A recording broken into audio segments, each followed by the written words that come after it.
Purdy out of the shotgun, drops a couple of steps, going to take a deep shot to Brandon Ayuk. It's deflected and caught.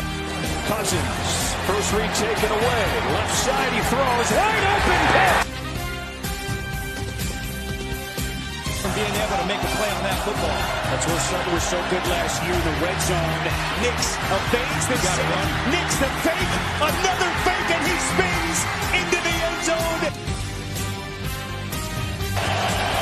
They're going to get a free play.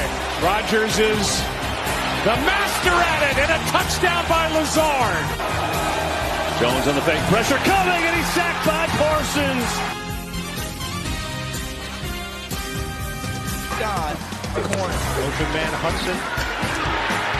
The throw caught. Hudson lost the ball.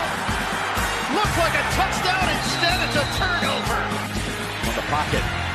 That's away from Chenal, who's trying to get after him for a second time, but the ball is thrown to the end zone, and it's caught!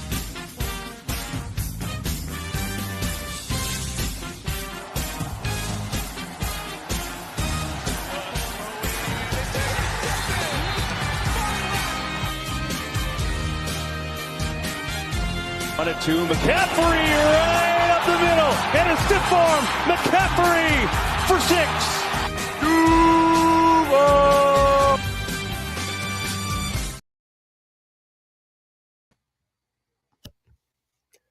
Good evening, everyone, and welcome to a edition of the NFL season preview special. I'm your host, Ben Cruz, and folks, it is great to be back, and it's great to be back talking football because, folks, we are back when it comes to the football season, and I'm going to be on with one of my co-hosts, as usual, Isaiah Leon, momentarily in the next 10, 15 minutes.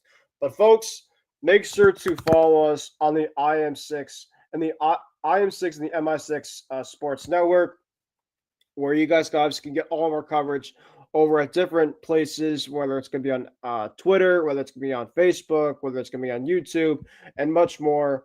So really greatly appreciate that for sure. And it's going to be a fun overall show. We're going to get into a lot of the ins and outs of what to expect for this upcoming NFL football season. We're, of course, going to get into some of the off-season stuff that is among us, as well as college football had their week one recap this past weekend, including my former coach and Bill Belichick. Of course, he is now playing over with UNC. They had their first game yesterday. We can break that down momentarily as well, too. And the NFL blockbuster trade that happened because, of course, the NFL never sleeps, and there's always something big that will typically happen when it comes to it. So we will get started here, folks. And the first order of business I wanted to obviously talk about is Micah Parsons. Micah Parsons was one of many players that was currently frustrated with their overall contract. And, he obviously was somebody that I think the Cowboys wanted to stay with. But I think for his sake, he was looking elsewhere. I think just in terms of the way the Cowboys have basically kind of been for the last several years. And now, I talked about the Packers with Isaiah not too long ago in terms of a team that I think could really be a special team this year. I think that Jordan Love, has a lot of talent, and I think that they have enough. And now, of course, with their defense, you add a guy like Micah Parsons into that defense, and it's an absolute game changer. What this guy does, for Dallas fans that are out there, this is catastrophic. He is legit in the prime of his career. He is just, you can't replace a guy like that at all. As my cat is prowling along, hint, hint, Micah Parsons will be doing prowling opposing offense's line as we speak. But I think when you talk about this, folks, right, Micah Parsons is going to just keep on getting better and better and better, right? And, in terms of the trade, Dallas got Kenny Clark Kenny Clark is obviously a decent, front end guy, but Green Bay got an absolute steal. He really did. And, we're going to have to see what the Packers get out of Parsons. I mean, I think everybody's expecting it to be a great overall acquisition because he is incredible. He is absolutely incredible. And Green Bay, specifically, with that overall move, could be in the driver's seat to win the division. I mean, they really have a legit chance to do that for sure. So, as my cat is continuously on me for sure. But, just taking a look at Micah Parsons in the last couple of years in terms of sacks. He's had 10 plus sacks since he came into the league in 2021. Another thing, too, about Parsons is he's extremely durable. I know, obviously, he's kind of battling something right now, but he is extremely durable for the most part. I mean, he had, in 2021, of course, he led with 64 solo tackles and 20 assists, was 13 sacks, 120 yards per loss. The year after, he did kind of decline a little bit, but still, 13 and a half sacks. 2023, 14 sacks. And then 2024 last year, only in 13 games, but still in 13 games, he had 12 sacks, which is even more impressive because you probably are thinking if Michael Parsons probably played the whole entire season, he is breaking or eclipsing at least close enough to what he was going to get. I got to turn my cat is on me. I got to do this show here. Sorry, buddy. But, Micah Parsons is he's him. That's what he is. I mean, anybody is going to want to have a Micah Parsons, or a quality player close enough to it.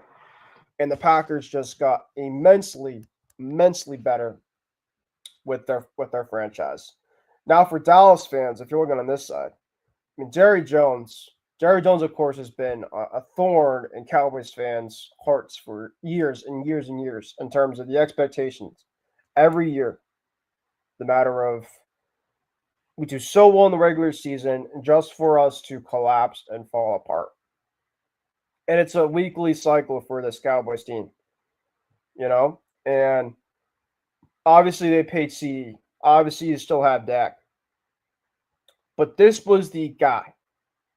This was the guy you could not afford to lose if you're a Cowboys fan. And it happened. I ain't complaining. I'm not a Cowboys fan. But if I was a Cowboys fan, I'd be pissed. This guy has had 10 plus sacks to start his 4 or 5 year career. Those guys don't grow on trees. So this is big news coming out in this offseason. Obviously, some other big news was the Terry McLaurin and Trey Hendrickson deals, right? Those are two guys specifically that could have been out because they were looking for contracts. Both two of those guys, and Trey Hendrickson and Terry McLaurin, asked for trades. Sometimes when you ask for trades, it doesn't necessarily mean I want out. I think really for Terry's case specifically, he said, give me my money. Now, I think to me, Terry McLaurin is a top 15 receiver in the National Football League. I don't think he's top 10, but I think he's definitely top 15. Now, granted, when you have a quarterback like Jaden Daniels, those stats could be eclipsing even more. So he could be possibly becoming a top 10 receiver by his career end. But I'm just saying specifically right now, I think Terry McLaurin is at least top 15. And then Trey Hendrickson, very similar like to Micah Parsons, but obviously just on a different scale. The Bengals cannot afford to lose a guy like Trey Hendrickson. The Bengals obviously have a lot of problems in their secondary, but one of their big parts of their defense is their pass rush. And Trey Hendrickson obviously is a massive part to that.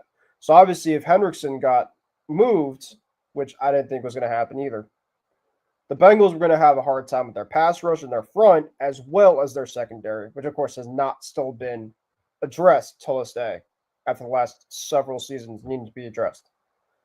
So obviously with Parsons, with McLaurin, with Hendrickson, those are three big-time players that were in absolute, limbo. We had no idea what their future is basically going to be hold. And two other guys, receiving-wise, that I would keep my thoughts on right now, and obviously this is, of course, before the season, so things, of course, can happen and change throughout the season. Watch out for the Tyreek Hill situation in Miami. Because I think many people out there think that this Dolphins team might not be as good as what they've been the last couple of years. I think they're getting a little bit older. I think their offensive line has a lot of issues. Tua obviously, unfortunately, has the concussion risk. And, defensively, you lost Christian Wilkins, a pretty good guy in that front. You had Jalen Ramsey, I know, is obviously getting up there in age, but he's a very good guy in their secondary. So, and of course, too, you look at the division. Obviously, Buffalo, and then you got a rising up team, and that's my New England Patriots. Obviously, Tua has owned us. I'm not going to sugarcoat that. But if there was a year specifically for the Patriots to beat the Dolphins with Tua, I think it could be this year. At least if they can't, let me say this. If they can't beat, the Patriots can't beat Tua this year, it'll never happen. Because the Patriots have a pretty good secondary. Now, granted, Christian Gonzalez might not be ready for week 1, and I'll talk about that later on in the program. But still defensively, this team is very good defensively. Obviously the linebacking core, if you lose a guy like Spillane, it could get a little dicey. But just on paper and being healthy, it's a good defense. So Tyreek Hill, if the Dolphins have a really tough first half leading up to their bye week and obviously throughout the trade deadline, he wasn't appointed the captain this year. He's been appointed a captain wherever he's been since 2022 or 2021, I think. So I don't know, obviously, if there's anything there to him. And, obviously they have Jalen Waddle. Jalen Waddle obviously is another good, competent threat. And is Tyreek Hill also looking at this situation and saying, do I want to be in this situation to try to win a Super Bowl? I know he's won a championship. At least I'm pretty sure he has, obviously, with Mahomes. But, there's a lot of teams that would absolutely love Tyreek Hill. He might not be the same guy he once was, but he's still a very, very, very good receiver in this league. Now, I think that's kind of more the unrealistic one, at least at this stage as of right now. But I think the one guy that I think could be out there is Jakobi Meyers from the Vegas Raiders. Now, Jakobi Meyers, for those that don't know, also requested a trade. As it looks like we have our other co-host, Isaiah Leon, here. Isaiah, my friend, welcome. Isaiah, it's been so long since I've hosted, so I'm glad to be back in the hosting seat, my friend. I know it looks like you're out in the dark somewhere walking back from somewhere, but it's glad to be on here. And obviously, before I ask you how you're doing, I'm just kind of quickly go into obviously my final thought here. But yeah, Jakobi Meyers, watch out for this guy's name to be out there in a trade talk situation because, like I'm talking about, here with the situation, the holdouts, and obviously Micah Parsons, there's so many big time players, regardless of course, the Micah Parsons situation, and obviously, Hendrickson and McLaurin. There's so many good players out there right now that need either new deals or they just want to go somewhere else in a different scenario. Now, Kendrick Bourne reportedly visited the 49ers as well as the Commanders. Obviously, Kendrick Bourne is, not Jacoby Myers per se, but I still think where there's 2 days away, before the big first day of the regular season, there's still a couple like faces out there that are still looking for new homes. And, a guy like Kendrick Bourne. Kendrick Bourne with Mac Jones was arguably his number 2 target. Now, granted, that's not saying a lot because we haven't had really a top tier target as a number 1 since honestly this year was Stephon Diggs. But, this whole entire offseason, Isaiah, before we get into kind of the nitty-gritty of this whole entire show, is an offseason of the NFL just completely just never sleeps. And, of course, the bombshell that I texted you about Micah Parsons. I had my feeling to myself after time went on and on and on about this Parsons situation, and he was falling asleep, during the Cowboys preseason game on the sideline. I mean, if that didn't tell you something, I don't know what does. He basically was saying, I want to get out of here if I'm not getting paid. And he went to another team in the Green Bay Packers, in which I said on my other show, shout out to Empty the Bench Podcast Network, in terms of my bold prediction, my Super Bowl prediction, which, hint, hint, might have a team that this guy might be on now. So, absolutely incredible stuff. And, yeah, just myself, Isaiah, though. Football's back. My socks are hot. The vibes are immaculate. Man, September's back. You got, starting to get a little cold outside. The crisp air in New England. Man, it sucks that summer's over, my friend. But, man, I'm glad for this. I'm so pumped and fired up. This is kind of the time of year to be back. Yeah, Ben. I mean, first of all, I'm happy to be on a show with you. It's been a long time since we did one together. It's crazy to think that like football season is officially here. I mean, we had college football last week, which was so fun. By the way, congrats to your Ohio State Buckeyes for completely smothering the number 1 team in the nation. Hey, John. And God, I love you, trust me. and exposing Arch Manning in that game. But yeah, I mean, football season is here. I mean, fall is here. I mean, I'm wearing a jacket right now. You have the leaves already starting to fall, which is crazy. And then, yeah, we've been having, a lot of the division preview shows, which has been going great. I think we knocked one out today, which was great. So yeah, if you guys haven't checked it out yet, go check it out. Like if once the show is over. But yeah, the NFL is here, man, and we had Micah Parsons get traded, which I honestly am still stunned about till this very day because I just can't believe Jerry did it. And not only did he do it, but he traded him to the Green Bay Packers of all teams, like your division rival or your arch rival in the NFC. Like that's like the 49ers trading Nick Bosa to the freaking like Philadelphia Eagles and saying they want to win a Super Bowl. Like, what are you doing? Like, it makes no sense. But yeah, man, it's been crazy summer. You talked about your Red Sox being hot. How about my Rangers? I mean, I wrote them off like literally a couple weeks ago. I went on air, I think, on one of our shows with you and James, and I waved the white flag literally. And yeah, and now Seager goes. Yep. Carter goes down. Everybody goes down, and like seemingly, it seems like the Stars are holding them back somehow, some way, because now without the Stars, they've just taken off, which is insane. And now I think they're winning right now. And if they win tonight and Seattle already lost, they'll be 0.5 games back of the Mariners for the last wild card spot after like opening up, like I think a few weeks ago they were like 6 games back. So it's just crazy to think that that's even possible. But yeah, man, baseball season, it's in its last month. Football season is back, man. I mean, we're truly in like, and then you got the holidays coming up, Ben. Like, I mean, yesterday, Ben, I drank to open up September. I drank a pumpkin spice latte. Like, and I was just like, man, like it didn't feel appropriate at that time because the weather was like 90 something degrees. It felt like summer. It didn't feel like fall at all. Yeah. But I'm like, wow, you got pumpkin season, you got football, you got baseball, basketball's coming up soon. I mean, it's insane, man.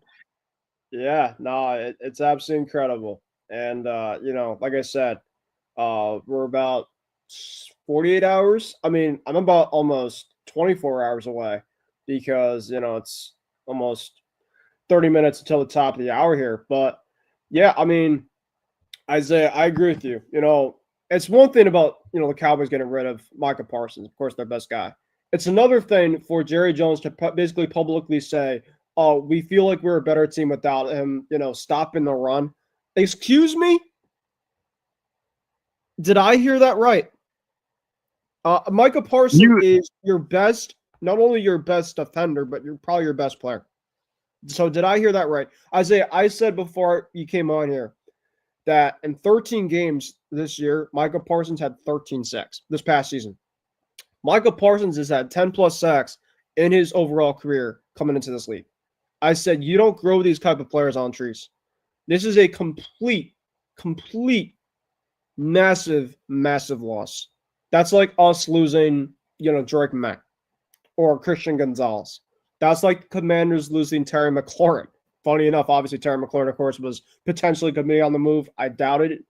Well, that's the type of trajectory of a player that the Cowboys are getting rid of. And now I think specifically, the NFC East, you look at the two teams that I think are probably better than the Cowboys looking on paper. Commanders, Eagles, right? I definitely think that now because defensively, the Cowboys, Parsons is just that big of a game changer.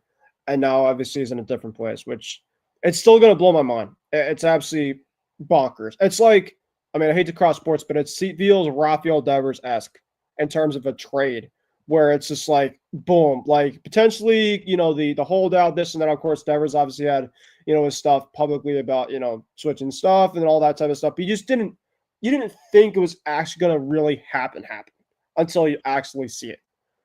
And here it is.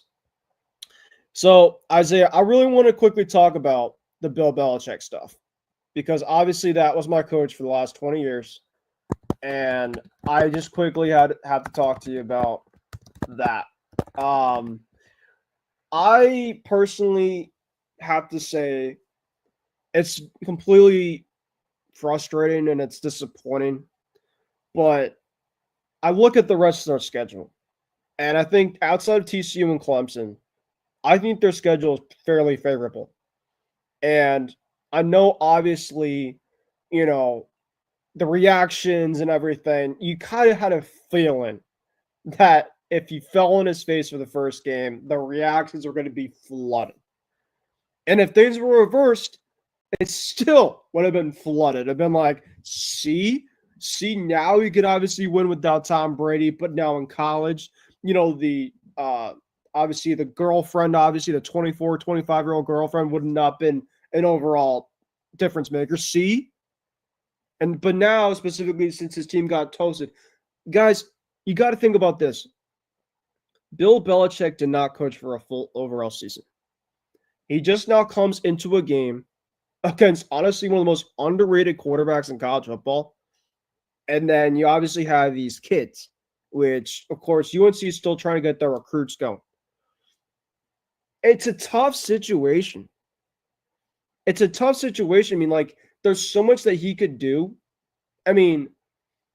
If this kind of keeps going for the next, my buddy frankly enough honestly asked me, he said, how do you feel about the debut yesterday? I said, it wasn't great, but it's a one-game type of thing.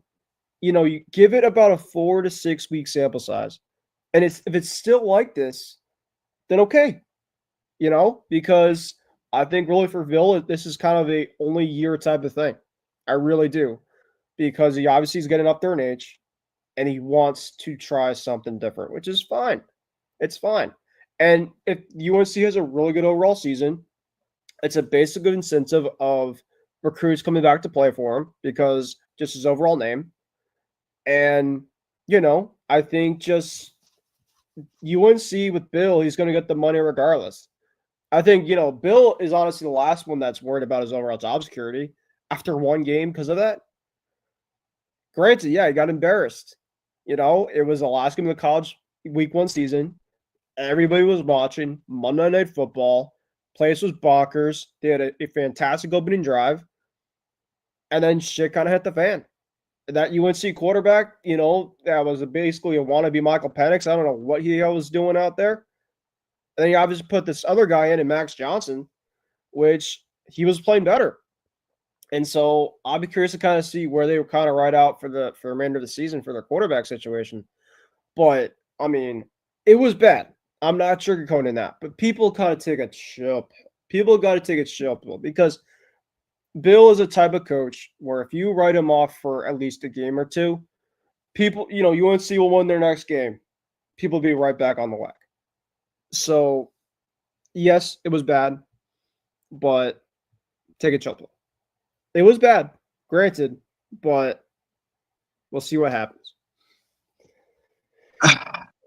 Ben, I told James this last night when we did our double day of the 8 divisions and 8 days special, and I told him because we talked about the game afterwards because we were going on the air after the game, and so we talked about the game, and I told him that was, I think, the most disappointed I've been in a sporting event, maybe in my entire life watching sports, because it wasn't just it was Bill's first game. It wasn't an ordinary game. It was all the hype that was leading into the game, ESPN and college football, whoever made the schedule, they purposely set that day, Monday, Labor Day, to be just Bill Belichick's debut. They put that game as the only game there on the schedule for everybody to see.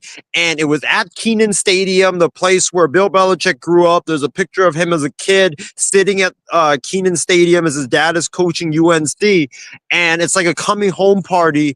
And then it's okay, North Carolina against TCU. First game for Bill Belichick. I mean, I still can't believe Bill Belichick is coaching North freaking Carolina, to say the least, and I'm pretty sure you don't as well. But you had all the celebrities out there. Michael Jordan was there, Mia Hamm was there, Aaron Boone was there for some reason. He didn't even go to UNC and he was there. You had a bunch of celebrities there, but the opening drive was awesome. I think I texted one of my. Yeah, it was. Yeah. They marched right down the field. TCU couldn't stop anything from North Carolina on that opening drive. I think they ran the football right down TCU's throats. They had one passing play. Also, what? I think they had 1 or 2 passes in that drive. Yeah. But they were TCU could not stop that running back. And so I said to one of my buddies that TCU's defense is absolutely ass. And that proved me wrong later on. Next drive. I know, right?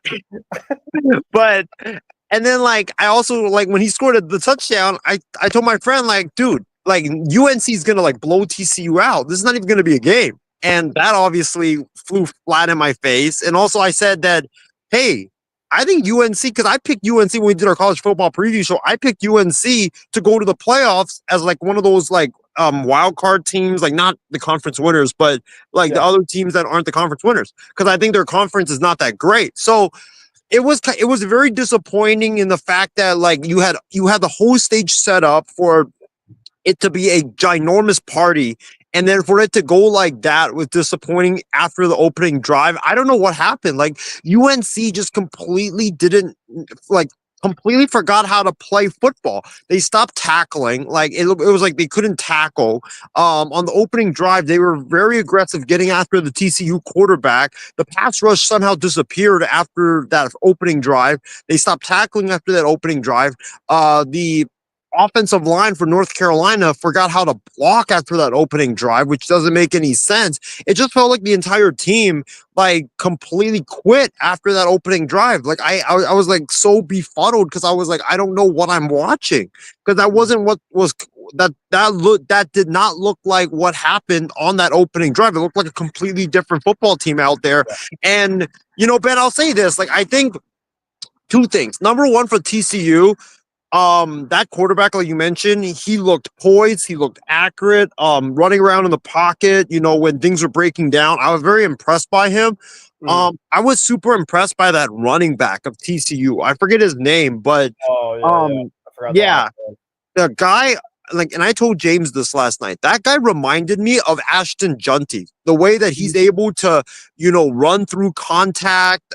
He's able to drag defenders by him. It takes like 2 or 3 players just to get him down. I mean, Kavarian Barnes. That was yeah, the guy's name. 11 Barnes. rushes, 113 yards, 10.3 yards average per run, and a touchdown. Yeah, who knows? And he didn't even play. I don't think he played the second half, too, because it was that out of hand. And then the quarterback, Josh Hoover. Like I was talking about Josh Hoover. Josh Hoover, folks, is a guy, 2022, so he's been there for the last 3 years. People are going to know about this guy's name really, really quickly this year. I mean, everybody, of course, wants to talk about Arch Manning. A lot of people, of course, want to talk about, different other guys specifically. But that, Jalen Daniels from Kansas, obviously, a couple other guys too. But this is a guy, Hoover, who I think is going to really, turn some heads on this year. He has the stuff. Yeah, I agree. I think like if you're following the NFL draft, I know it's way too early for that, but if you're following the NFL draft, like these are some players to watch out for. Like that guy Barnes, I think he's gonna be one of the best running backs in all of college football this season. I think he's gonna be a great pick for whoever picks him in next year's NFL draft if he does in fact come out. Like the quarterback, he looked tremendous. But I think for UNC side, Ben, I think that Gio Lopez, the quarterback, I hope he gets well from the injury because it sucked that he went down.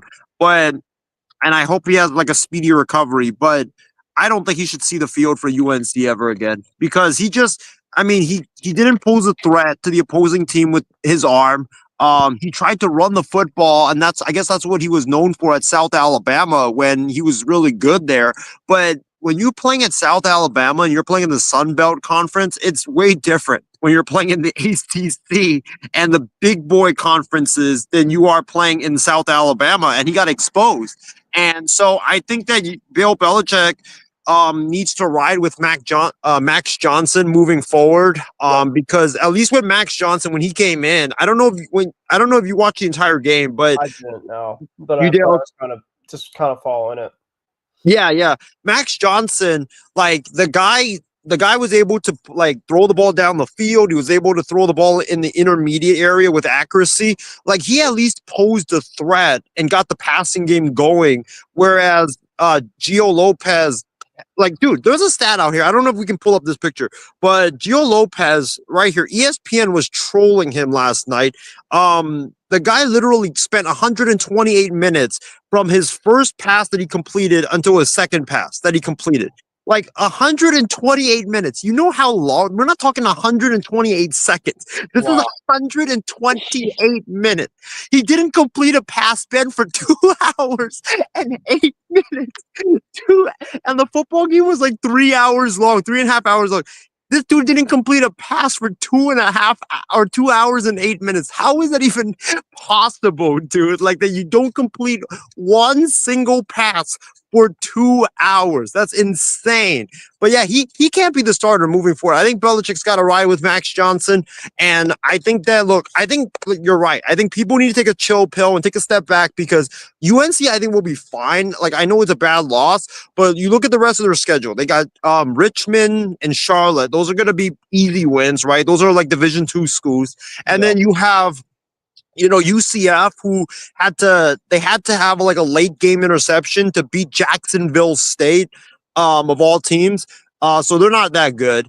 I really think Bill Belichick's going to be 3-1 going into Clemson. And if he can be 3-1 going into Clemson, if Max Johnson is the starter, not saying that they're going to beat Clemson, but Clemson didn't really look all that great either against LSU on Saturday night. So, yeah, I think like Bill will be fine. It's just one game, like you mentioned. But I think moving forward, though, if he wants to have a chance to win, he has to start Max Johnson. Or else if he starts Gio Lopez, Ben, I think UNC's in for like a 2-10 type of season. Yeah, no, I mean, we're going to have to see where they go from here. But all right, folks, this is why we're on here. And like I was talking about, we got a lot of stuff that's happening with baseball, obviously, in the last month, And both of our teams are really, I mean, the Sox, I think, are going to be in the playoffs. I mean, I can't believe this is my life right now to see my team back in the playoffs. I almost might need to shed a tear right now, but I'm not going to. But football is back and the NFL is back, and we are almost here. Thursday night football, we're going to be starting off with an absolute bang. And Isaiah, I know obviously you're talking about, of course we're doing the previews of the different divisions. So of course, if you guys obviously want to watch those videos, make sure of course to watch those, because those are kind of more into in deep depth of the overall teams and kind of more of that nature. This overall show, we're going to kind of talk about just the overall matchups and preview them. Maybe give our little quick predictions in terms of who we think is going to win the game, and just kind of an overall bigger outlook on the overall season. So if you really kind of want to get into more of a in-depth type of thing, that's where the other I can't talk right now. That's where the other videos kind of come more into play. There you go. But yeah, Isaiah, I mean, let's just quickly start with the first game of the season. I mean, you talk about two teams as of right now in the NFL, obviously with the Dallas Cowboys, of course, team that legitimately just lost, honestly, their biggest piece in the offseason, Michael Parsons. I know, obviously, Dak Prescott is there, and you got, Pickens you added, you got CD, of course, but the Cowboys are just kind of a mixed bag as of right now in terms of how kind of fans kind of want to think about them, right? They obviously added Javonte Williams in their backfield, but I don't know about how defensively, how they're really going to be able to have this defense without losing their best player for not only, this game, but the remainder of this season and, beyond. And of course, you have the Philadelphia Eagles, the reigning Super Bowl defending champs, arguably, honestly, brought basically everybody back besides Milton Williams, who's on the Patriots right now. You got Josh Sweat that you lost on the edge. But this Eagles team, I don't care what anybody wants to say. I know, obviously, the Super Bowl hangover is a big thing. I don't think it's going to happen with this team, personally. I don't. I think that their lines, the lines are really a big part of football in terms of the success. And they got arguably two of the best defensive fronts, especially their offensive front. Of course, you talk about Saquon Barkley. And I know all these Giant fans coming at me in terms of what happened to Saquon. How did he get so good last year? Folks, the Giants had the worst offensive line for countless years. Even the best running backs are the best. You can't be successful without having a good offensive line. It's like, you can't have good peanut butter and jelly without the peanut butter and the jelly. You have to have everything kind of put together to make it all work out, right? So I think that the Eagles are still going to be really, really good. I really do. It's going to come down to, though, could Jalen Hurts replicate what he did during the Super Bowl run last year? Because we've seen spurts of Jalen Hurts being a very good quarterback. But a lot of people also talk about, is the system, because he has so many other good talent guys around him. So say if somebody kind of goes down, a guy like A.J. Brown, a guy like Devontae Smith. The biggest thing about Philly, though, is they have immense depth. I mean, heck, Jahan Dotson, who is basically the number 3, number 4 receiver. He's still over there. And, of course, you have Saquon. You got Dallas Goedert, a very good tight end that nobody really talks about enough. This Eagles team, to me, is much more motivated to play on Thursday night, especially with their home fans, raising the banner ceremony right now, coming up soon. I'm not saying this game is going to be a blowout, but I think when I look at these overall teams right now, I just think the Eagles team right now is just much more better positioned. And then especially with the Micah loss, how does that defense look? I don't know. I can't really have a lot of faith in it, especially when you come out of the gate playing against the reigning defending champs, a division matchup, which I think that's partly why it's going to be close, because, of course, division games typically are usually really, really close. But, you put the roster to the pen to the paper. I'm taking the Eagles. And I think right now the spread, I will give that to you real, real quick. Yeah, Eagles right now are laying 8.5. 8.5 right now. And I still think that's fair. I think it's around a 7-point type of game. Isaiah, I think to me right now, I think I'm going to go Eagles probably 24-14. I think that's kind of the overall type of score. I think, obviously, using the first game of the season, there's a shit ton of rust. but I think that the Eagles are going to ground and pound against that team. And, they're going to really rely on that defense to come up big. So I'm going to go with the Eagles in that first game of the NFL season. Yeah, Ben, I agree with you. It's in Lincoln Financial Field in Philly. Dallas just lost Micah Parsons. Like, the thing with Micah Parsons, people don't realize is Micah Parsons single-handedly was that glue that was keeping them from a top 5 defense or from a bottom tier defense and making them a top 5 defense. Like, if you look outside of the Micah Parsons, who on the Dallas Cowboys is a good pass rusher? I know they got Kenny Clark, but Kenny Clark has never been like a Micah Parsons like superstar player. He's an okay player, but he's not that superstar player. Now he's expected to be that superstar player, which he's not going to be. They lost DeMarcus Lawrence. He's with the Seattle Seahawks now.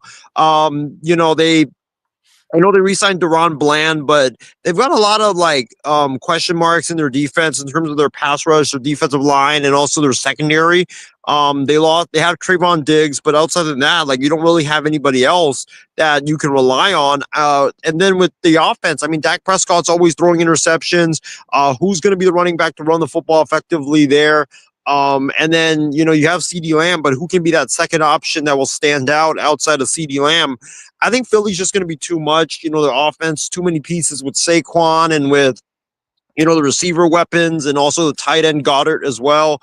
I think the issue with Philly this year is they can Saquon, can he stay healthy again this season? Because it's him and McCaffrey are like the same thing where it's like 1 year they'll stay healthy and then they'll be absolutely electric. But then the next year they'll get hurt and then, they'll miss like half the season and then the team's not going to be the same. So for Saquon, it's always the health. Because we know he's a really good runner when he's healthy. I will say this though. Yeah. And I'm not obviously putting the blame on the Giants offensive line, but I will say is I think that the offensive line for the Eagles helped him a lot last year in terms of the health per se, because he had the holes to go through. I also think too is they have a couple decent backups as well, in their running game. A guy like Kenneth Gainwell, who I think is still around, obviously there. A guy, the Barkley's not going to be heavily relied on as much as they might, you might think personally. So I think that keeps him honestly a lot more fresh than he really was with the Giants, because with the Giants, it was really kind of just Barkley kind of doing everything. And I think that was a massive pressure thing for him. When you have all this talent around you, it's like you basically go out there and play free. And of course, injuries obviously are fluky, right? You just never know. And I agree with you. Obviously Saquon obviously has to stay healthy. But heck, it was one of his most healthy years last year. He was one of the most dynamic players in the league last year with a really good offensive line. I mean, it kind of makes some sense here. It's just a matter of, can that be replicated for another year? And we'll have to see about that. Yeah, no, and I think the last thing I'll say about Philly is I think that people are underestimating how much of a loss that Milton Williams is going to be, because he was the guy in the middle of that defense that was getting a lot of push up front, basically what Javon Hargraves was doing a couple of years ago for them.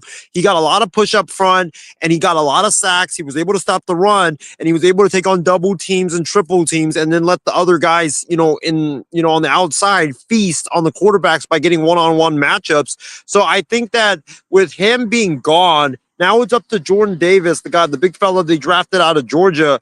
He's in his 4th year, so he hasn't really done much. So now it's up to him to show what he's actually capable of now in his 4th year. I'm kind of skeptical just because he hasn't really shown all that much in his 1st, 2nd, and 3rd years out of Georgia. So we'll see what happens. But yeah, I'm gonna go with the Eagles. I think the Eagles win this game by I'm gonna say it's going to be a touchdown, by 7, but I think it's going to be I think the Cowboys score a late garbage time score to make it closer than it was. Okay, so that's going to be our Thursday night discussion.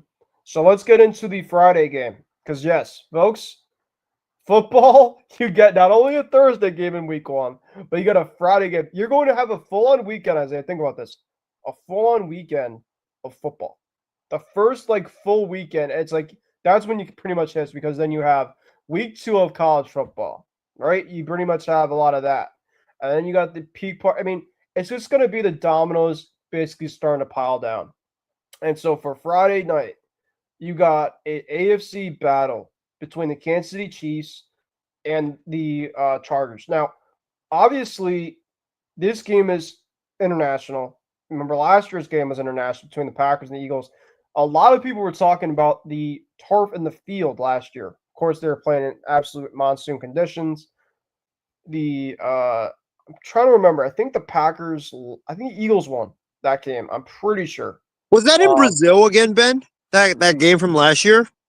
I think it's the same exact area, but you'd have to go back. They are playing back in Brazil this year. Now, currently, right now, the weather looks a lot better. It looks like it's going to be partly cloudy. So I think, you kind of take away those situations there. But let's talk about this matchup, Isaiah, shall we? So obviously, Kansas City is lane 3.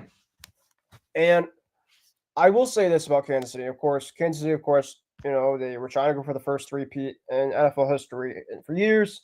As a Patriot fan, I'm very thankful that it didn't happen, not because, I didn't obviously want to see it happen, but, I just didn't want – I was not going to be able to hear the end of it, basically, from other fan bases.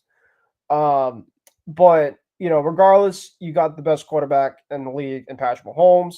Obviously, Travis Kelce is getting another year up there in age, but of course, he just proposed Taylor Swift, so we probably just chip on his shoulder to play a lot better this year than he did last year. And then, of course, you got one of the best defensive players in the league, Chris Jones. So you can't write the Chiefs off, regardless of how you want to say it. As long as they have Andy Reid, and as long as you have Patrick Mahomes, you were going to be okay. Now the Chargers, I think the Chargers are going to be an interesting team. Obviously Harbaugh's back for a second year. You got, Herbert. The running game, I don't really know much about. I know Najee Harris was there in the offseason, but it looks like he's going to be out for a couple weeks.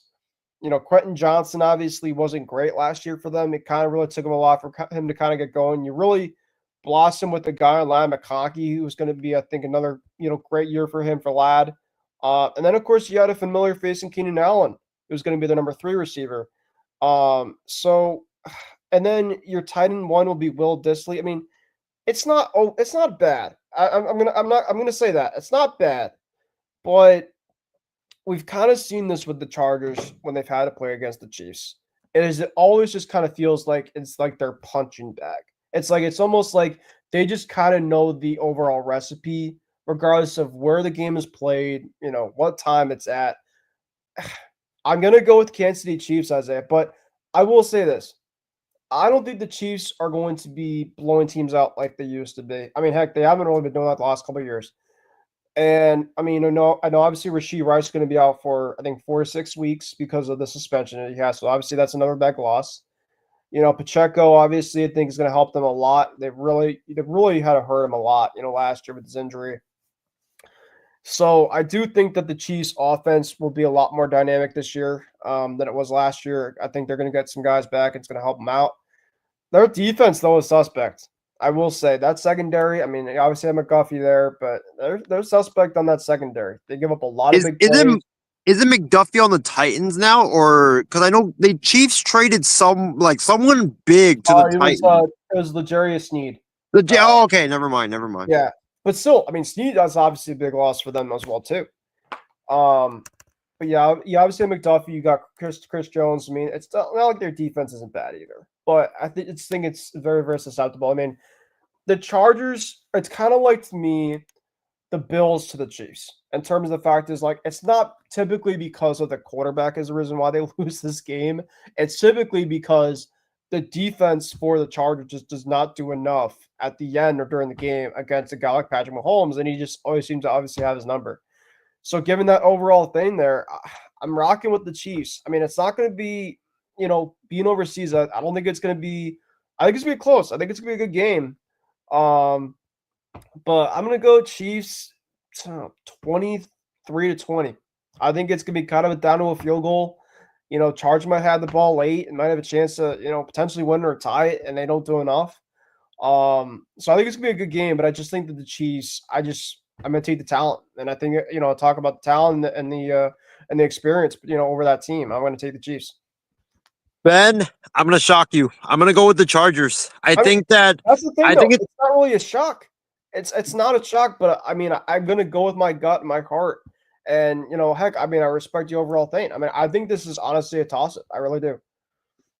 Well, if it was an Arrowhead, it would be different because, the Chiefs got that home environment. If it was in LA, it probably would be different as well. But it's in a neutral field. It's in Brazil.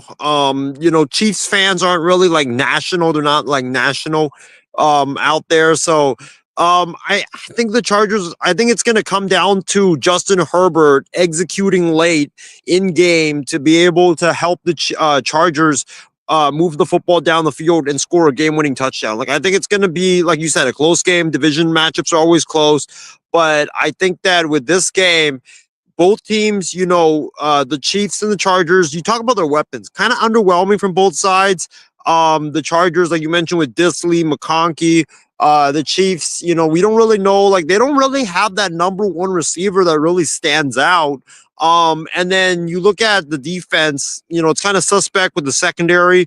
So I don't think the Chiefs, honestly, will be as good as they've been the last couple of seasons.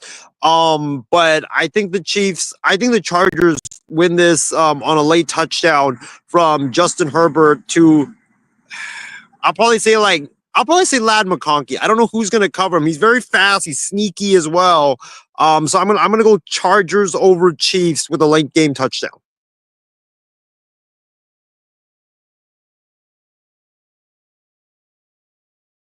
Sorry about that. I would like that. I think it would be awesome to see maybe like the Chiefs having a little bit of humble pie early on and often, and especially after losing that Super Bowl, for them to kind of start slow. But I can't see it. Okay, now we're gonna get into the Sunday slate. The official first Sunday of the NFL season. And Isaiah, I'm not going to lie, we got some really good matchups to look out for, shockingly enough, because not always the first week of the NFL season is that. So let's go over now to Atlanta, where we're going to have a very good matchup. You got the NFC South foes, the Tampa Bay Buccaneers and the Atlanta Falcons. Now, obviously, the Tampa Bay Buccaneers, the Bucs obviously are having a crushing loss after the playoffs to the Commanders. But Baker Mayfield's back for another year. You got White, you got Evans, you got Godwin. You're going to also add and draft one of my favorite guys, Ohio State guys, Steven, if you're listening, Emeka Egbuka, right? Of course, you got Cade Otton as well, too. They got guys galore offensively. And obviously, you got Todd Bowles there, coaching, being a head coach, but he's more of a defensive-minded type of coach. Taking on the Falcons, in which this is a first full season with Michael Penix under helm, right? Obviously, Penix came in mid-part of last season, taking over Kirk Cousins.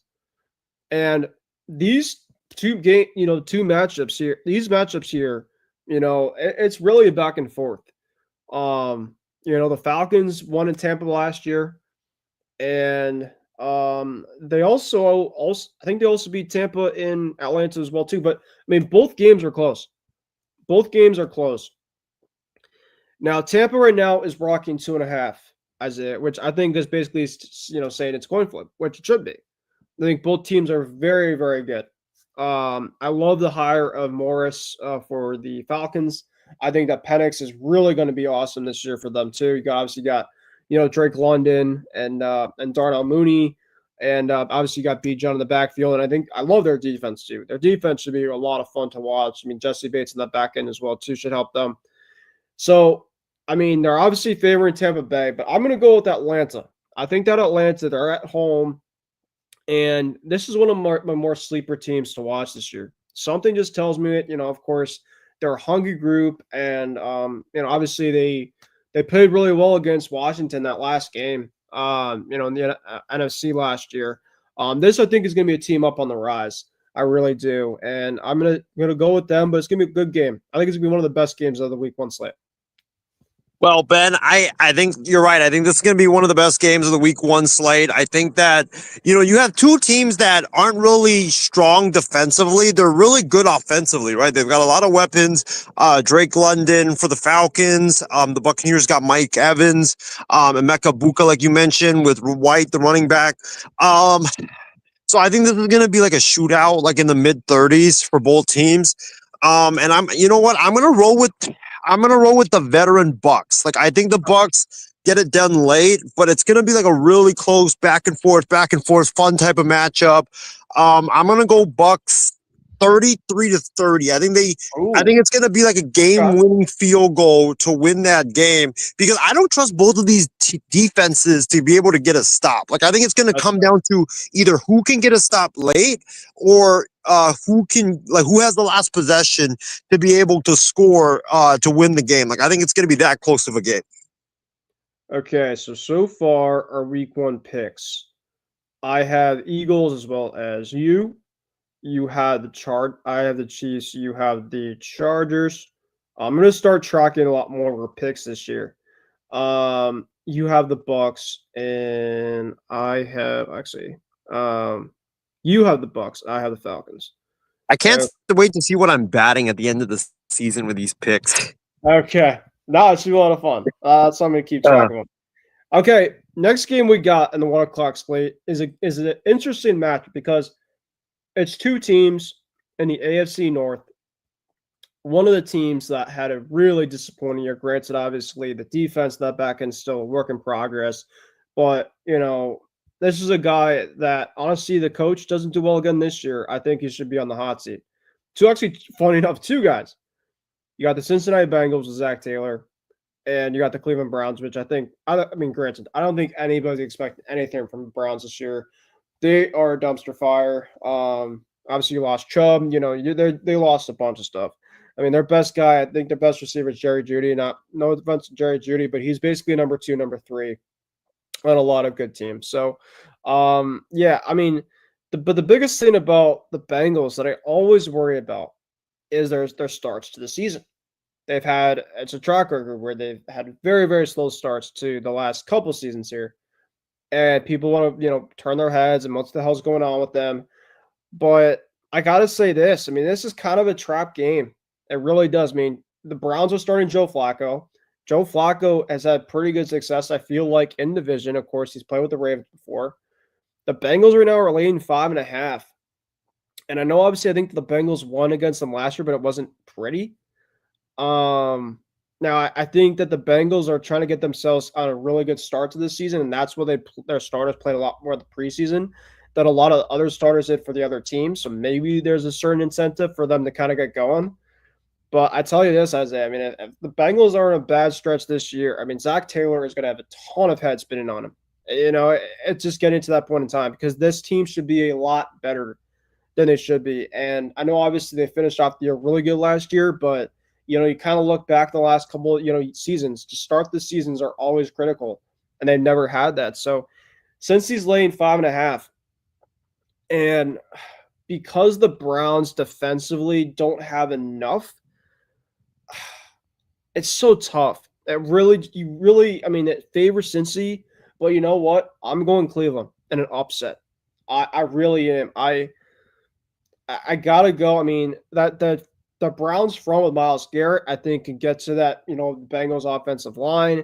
And I just can't trust them kind of given the track record. I know, obviously, the Bengals are a better team, but I'm going to go with the Flacco. I think that Flacco and the Browns can have a little bit of a fluky hot start to the season, and they kind of start to just become the Browns we know and love. But I think in week 1, you always have typically that kind of that week 1 overreaction type of game where it's like, oh, my God, like, where the hell did this come from? I'm going to rock the Browns. Ben, same thing with me. I'm going with Cleveland as well. And I picked them in my preliminary picks when I was looking at the week 1 slate. This just screams upset, to be honest. Like, this really does. Like you mentioned, Cincinnati always gets off to a really bad start. Joe Flacco has had success in the past against the Bengals. The Bengals offensive line is garbage, and they didn't do anything to fix the offensive line whatsoever. In fact, they lost Joe Thuney, who was one of their better offensive linemen. He's now in Chicago. You look at this team right now. I just cannot, I think Myles Garrett is going to have a monster day getting to Joe Burrow. And I think that, with the Cleveland Browns, the one thing about Cincinnati is also their defense is not that great. You know, like they have Hendrickson, but outside of Hendrickson, you don't really have any players that really stand out. So I think that Joe Burrow will get disrupted. I think he's not going to have a great day. I think he's going to get. I think he's going to throw a couple of interceptions in this game, and I think that the Cleveland Browns that everybody was talking about. Some people were talking about, could the Browns go 0-17? Well, I think that narrative. Nope, that narrative was end right there in week 1 when the Browns upset the Bengals. And Ben, I'll tell you a hot take, and maybe I'll drop it later when the Bengals, when I give my our playoff teams. Mm-hmm. I think that Zach Taylor is going to be fired. I think the Bengals are going to have an absolutely atrocious year, and I'm talking like 6-11 or 5-12. Wow. And I think because I think their schedule is extremely hard if you look at it. Okay, interesting.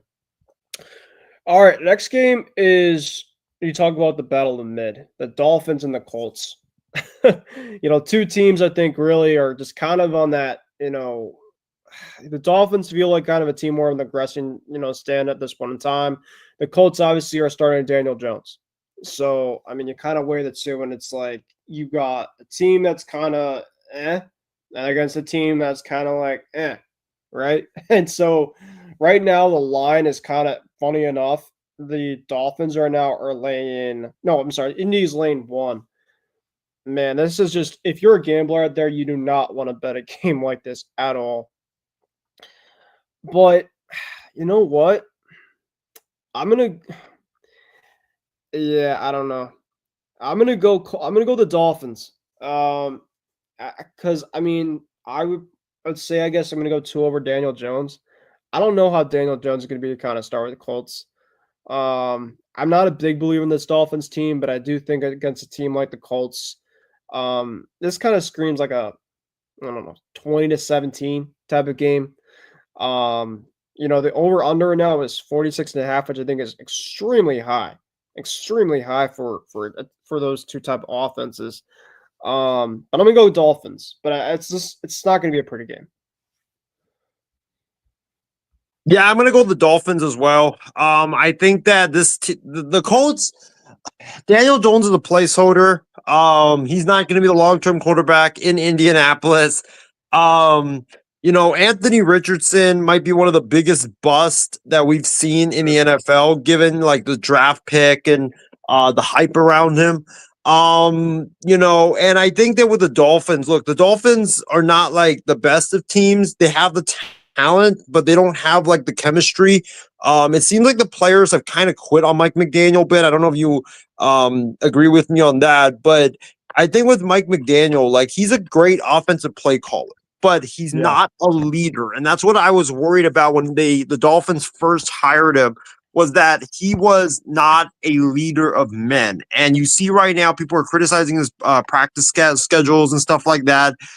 I got the Dolphins winning the game just because I think they're more talented. I think the Colts, the brand of football they play running the ball with Jonathan Taylor. If you have fantasy football, by the way, pick up Jonathan Taylor because they're going to be running the ball a lot with Daniel Jones at quarterback.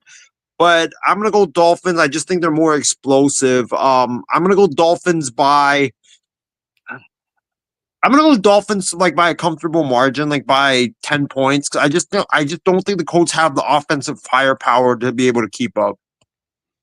All right, so next game, I'm gonna kind of start doing it more like this, Isaiah. So everybody that's obviously watching, or obviously that's gonna be watching replay, can kind of go and kind of take a look. Instead of us just kind of blabbing on specifically the matchup, well, they obviously kind of don't see it pretty much on the screen here. So the next game that we got, folks, right here on the banner here, the Arizona Cardinals at the New Orleans Saints. Now, obviously the Cardinals are laying 6.5. I think nobody's surprised about that. Over under now it's 43. The Saints, Isaiah, I think, are going to be a absolute disarray of a team. I mean, Spencer Rattler, I don't really know what to say about that. The Saints really have to kind of figure out what their next long-term QB situation is.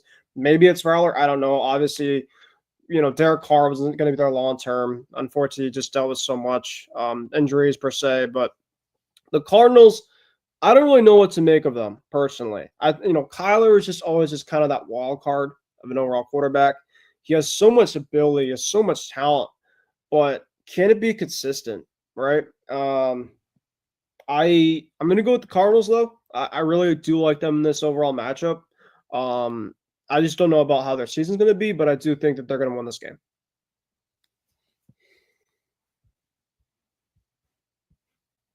Yeah, I'm gonna go with the Cardinals as well. I think the Saints are gonna be just one of the worst teams in the NFL this season. I don't like Spencer Rattler as a quarterback. I think he gets the ball out way too slow. He kind of takes too long to get go into his reads. Yeah. And I think with the Saints, like they have such limited weapons on offense. Their defense is a bunch of players that are washed and just not really that great. So I'm gonna go with the Cardinals. I think this is it's the dome that kind of makes me hesitate because playing in New Orleans with the dome opening day, I just think like the crowd's gonna be into it. But with the Cardinals, I'm very high on them. I think they're gonna make the playoffs this year as a wild card team. I think that with the Cardinals, Kyler, another year off the injury, I think it's going to help the weapons. He's got some weapons there with Marvin and with McBride. Yeah, and then the defense, And they got Connor, Josh. too. Can't forget Connor. And Connor, that's right, to run the football. And then Josh Sweat is one of the most underrated pass rushers in the NFL, and he's now with the Cardinals to help their defense. So I think their defense will be a lot better. So yeah, I'm gonna go with the Cardinals. And then the last thing I'll say about this game is I hate Yahoo because I literally forgot to draft in one of my fantasy football leagues. And then Yahoo picked me Tyler Show, who's not even freaking starting. And they picked me like 3 or 4 New Orleans Saints players. So I think that was probably my punishment for not drafting is that I got a bunch of New Orleans Saints players on the worst team in the. That's for a lot of my teams. Is I either miss the draft or I just do too many that a couple of them I just completely just auto pick. So, including one tonight, frankly enough. I mean, I had Baker as my quarterback, but Baker's not bad. So, but yeah, I do think we both agree. Cardinals, regardless of how their season's going to be, the Saints, we're not big believers on it, and we shouldn't be. No, you guys are. You guys can talk to us off the air about that. All right, this should be one of the most anticipated matchups out of the whole entire NFL slate week 1. Very Bill Belichickian, in the NFL for the first week. And it's because Aaron Rodgers is going back to play his former team, legitimately only for a year. Granted, it was only a year. But basically a team where he just kind of you moved on from, really quick. And I know obviously he just kind of has that drama-esque, in him, at least the last couple of years in terms of Rodgers. And he's going to be taking on Justin Fields, where Justin Fields obviously does play with the Steelers last year, half a season before Russell Wilson took over. So you got basically just the swap of quarterbacks. And it should be really, really fascinating. I think as great as, Fields, of course, was for the Steelers last year, and as, effective for the most part, Rodgers was with the Jets last year also, I think that they both kind of made a downgrade, specifically not really a downgrade for the Steelers. I think they didn't really upgrade crazily. I think it's a lot better than what they've had. But man, I love the Steelers in this matchup. I think the Jets are going to kind of have a slow start to the season. Aaron Glenn, to me specifically, it's his first full season under helm as a head coach. And Justin Fields, I mean, I think the Pittsburgh defense, I think it's be heavily slept on. Mike Tomlin obviously always feels to kind of get the team ready to go, kind of start the season. And I think that Rodgers is going to be kind of motivated to kind of go into his old place and kind of stick it to a team that he was only there for a couple of years and kind of just show that, he still has enough. I think that they're, they have Warren, running back over there for Pittsburgh. You obviously had a DK. You got Freiermuth. Pittsburgh, I don't really think is going to be a great team. I think they're going to be kind of average this year, but I think that they're going to. I'm not going to say crush the Jets, but I could definitely see this being like a 12 27-14 type of win for the Steelers. I love this line. I mean, I'm picking the Steelers here. Yeah, I agree. I'm picking the Steelers as well, and I don't think this is going to be close because Aaron Rodgers is going to be out on a mission to try to get revenge. I think the Steelers have better offensive weapons. I think their defense is way better than the Jets, and I'm not like the biggest believer of Justin Fields. I just think he can't throw, and it's going to be a nightmarish day for him. So I'm gonna go with the Steelers, and I don't think it's going to be particularly close. Like I think it's going to be like 30-10, I think is going to be the score. Like I just don't see the Jets being able to really muster out much offense because the Steelers defense is very good. The Jets, they're going to run the football, but so does all the teams in the NFL. They're going to run the football and throw it to Garrett Wilson. Well, they're going to double and triple team Garrett Wilson. They're going to stack the box, and then the Jets basically won't have a way to get to be able to score and be able to get down the field. So I'm gonna go with the Jets winning this game. I mean the Steelers winning this game, and I'm gonna go with the Steelers winning handily in this game.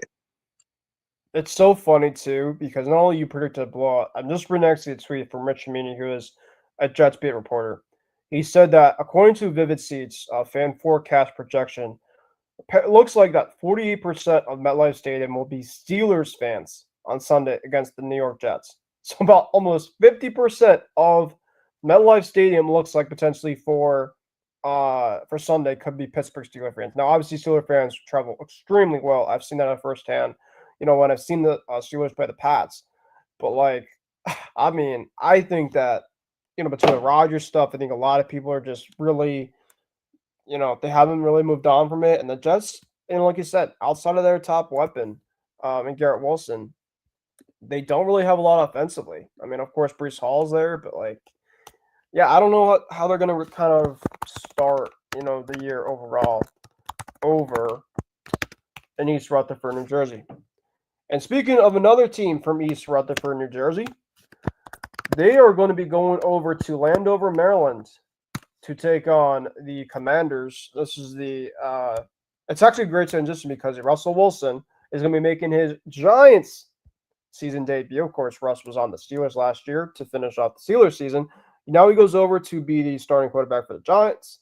And you're going to be taking on Jaden Daniels and the Washington Commanders, of course, one of the most electrifying, most exciting teams from last year's NFL season.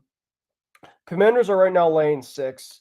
And this, I thought if Terry wasn't going to be out there, I think that the Giants honestly could have had a chance to potentially pull the upset.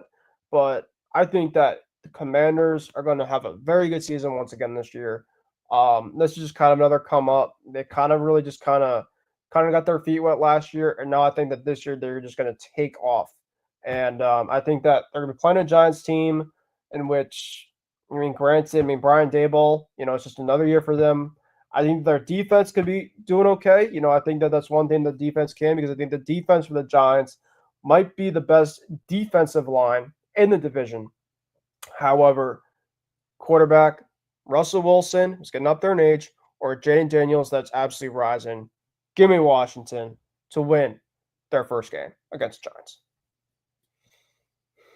Yeah, give me Washington as well. I think that the offense is going to be kind of too conservative for the Giants. They're not going to be able to scare teams down, throwing the football down the field. It's going to be a lot of run. It's going to be a lot of intermediate stuff, and then for the Commanders, you got Debo, you got Jaden Daniels, you got the new running back Crockett Merritt, Austin Eckler, Zach Ertz, very underrated still at his age.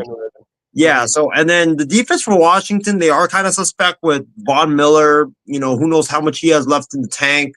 Bobby Wagner. Yeah. Yep. But I think for the Commanders, they'll be able to score enough. I just don't think the Giants have enough to put fear into the Commanders in terms of offense. So I'm going to go with the Commanders. I think it is going to be close, though, because it is a divisional game, and divisional games are always very close. Plus, it's opening day. So I'm going to go Commanders winning this game like 27-21. All right. Mike Vrabel in his debut for the New England Patriots. Let's go. they're going to be taking on Pete Carroll's debut over at Vegas and the Raiders. Now, Isaiah, I'll say this. I think this is going to be a really good game. I think it's going to be a really, really fun game. Gino is going to be trying to spoil the Patriots' home opener for the second straight year. He did that last year with the Seattle Seahawks. And now he's going to try to do that with the Raiders. Now, the Raiders, obviously, you got Genti.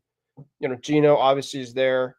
I wish James was here. I mean, heck, me and James get to face off each other week 1. I mean, what's this life going to be like, And then, of course, their receivers, right? You got Jacoby Myers. You got Amari Cooper, which is kind of an underrated type of move, I think, for them. And Brock Bowers. I mean, Brock Bowers is obviously, a top 3 tight end, if not top 5 in the NFL. So between Bowers, between Genti, between Myers, I mean, they got a lot of underrated and really, really good players over on that offense. So it's not going to be a cakewalk whatsoever for this Patriots team. But I'm taking the Pats here. They're at home. I think that they're going to get off to a really good start of the season. I think that screw it. I'm going to go a game-winning field goal. I think that they're going to find a way. Drake May is going to have a game-winning drive. I think a lot of people in the naysayers are going to say that Drake May, as great as he is, cannot finish these type of games, late and close. And I think that he is going to have a march the field. The Patriots are going to get a stop at the end on defense. They're going to march down the field and a game-winning field goal. I'm going to go Patriots 23, Raiders 20. Wow. Okay, that's a great pick. For me, I'm gonna go with the Patriots as well. Raiders and the West Coast teams, Ben, they don't travel well. So having to go to the East Coast, I know you have more time to prepare now because it's opening night or opening day, but still, it's gonna be tough adjustment for the West Coast teams. I like Pete Carroll, but Vegas hasn't been relevant in years. Genti, who knows how he's going to do against, real big boy competition now that he's not in the Mountain West anymore. Gino's the guy that's been very conservative. He doesn't really throw the ball down the field that much. But I think with the Pats, look, I'm very high on the Patriots this season. I think Drake May taking another step. I think that with the Patriots, the defense is going to be better under Mike Vrabel. Vrabel brings a different culture there in New England that I felt like was severely lacking last season. I think the defense actually is going to win this game for the Patriots. I think that it's going to be kind of a defense-oriented game. Both teams have rust, obviously, but I'm going to go 16-13 Patriots. I think it's going to be a defensive-oriented battle between both teams.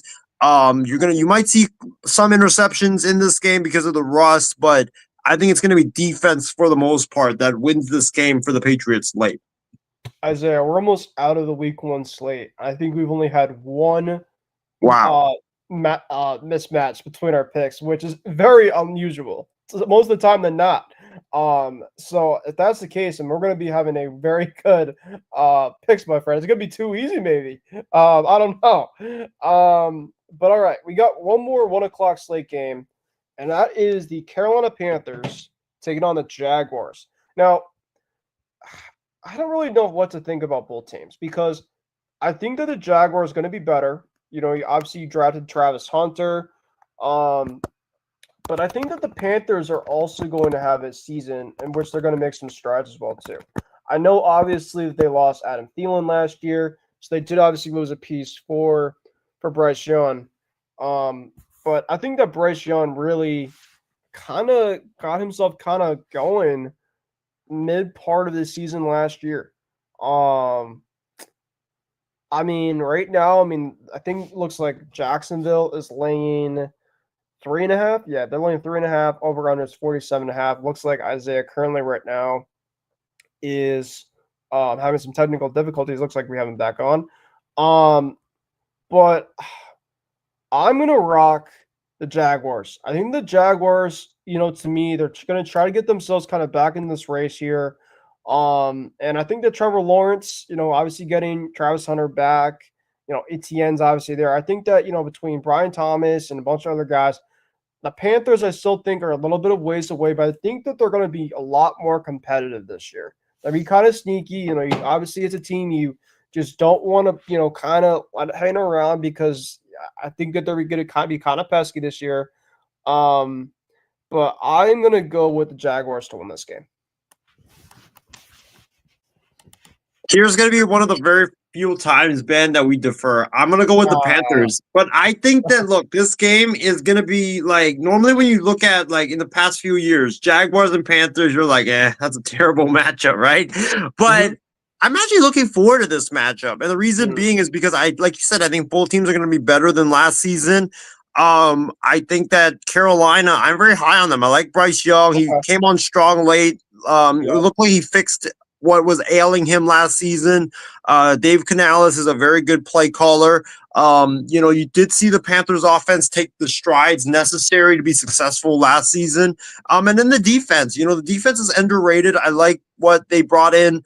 They have that big guy, Derek Brown, former Auburn defensive end up the middle. He's going to be able to help stop the run.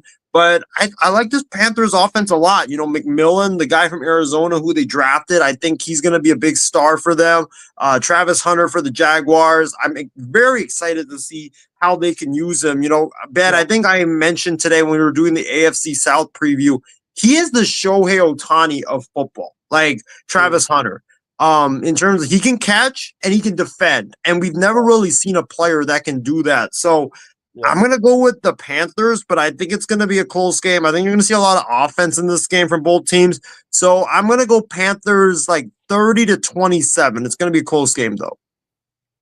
All right. We just completed our 1 o'clock Sunday slate of this week 1 slate. So now we're going to get into the 4 o'clock and 4:25 slate. So there is 2 4:05 games, including your Niners, Isaiah, as one of them. And there's 2 4:25 games. Man, I mean, the 4:05, one of the games isn't great, but then you have the 4:05 NFC Western between your team and the other team I was going to talk about. And then, I mean, the Lions, Packers, buckle hell up. All right, let's get into the Titans, Broncos, because I think that this would be kind of a game where if you're at the gym and you're going for a run and there's other games kind of around and you kind of have this game kind of in the background to watch, it's like, all right, it's kind of what it is. Listen, Cam Ward's going to be obviously there. Of course, maybe that's going to be kind of interesting.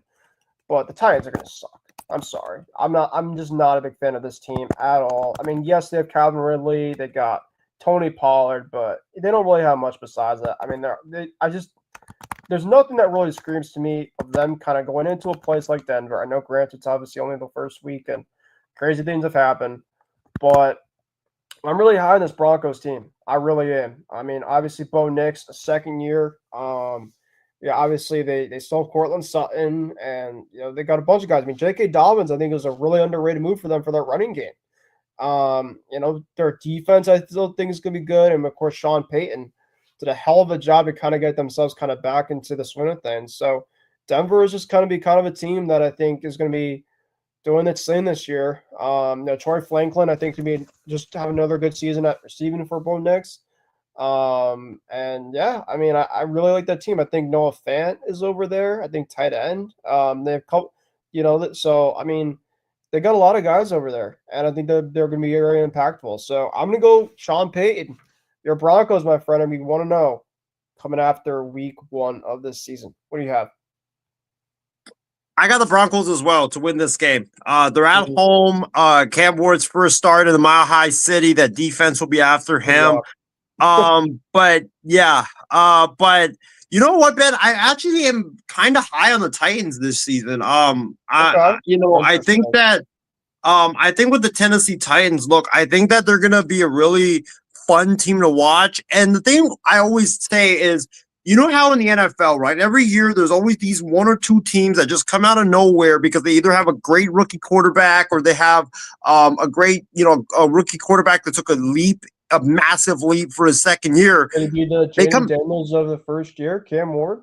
Yeah, I think so. I think he's going to be the Jaden Daniels of the of this season for the NFL. So, I like the Titans. I think that the Titans, look, they have some weapons that they have the weapons that aren't really like the sexiest names out there. Like you have guys like I believe they have Treylon Burks. They have Calvin Ridley. Yep. They have the tight. they have that running back. I forget his name. Tony Pollard. Tony Pollard. Yeah, so I think they're going to be able to run the football pretty well. You know, Tony Pollard's coming off another year of that really bad injury that he suffered in that NFC divisional playoff game against the Niners a few years back.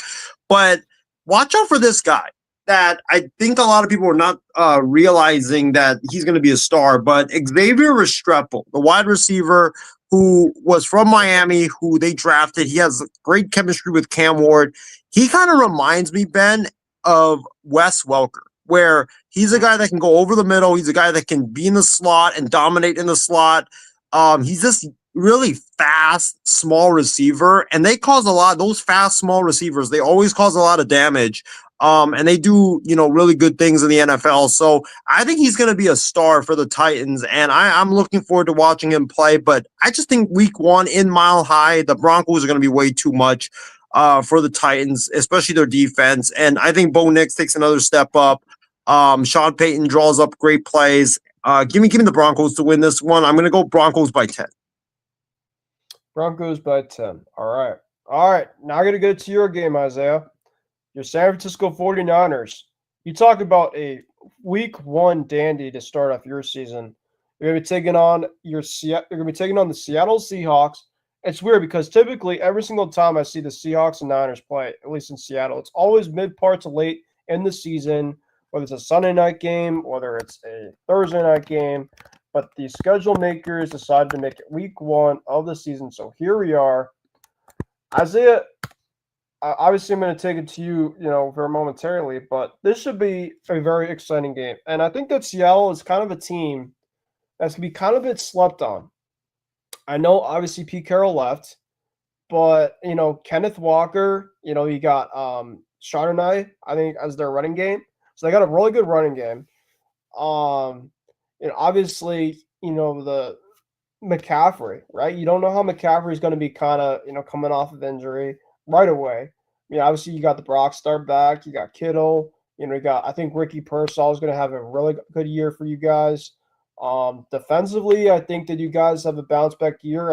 I would think, right? You guys, I think, really feel like you're going to be kind of back, and you obviously battled a ton of injuries last year. So that was a massive reason why kind of things went. But the one thing I will say is the Niners always seem to play well against the Seattle Seahawks, and they always seem to play well in Seattle.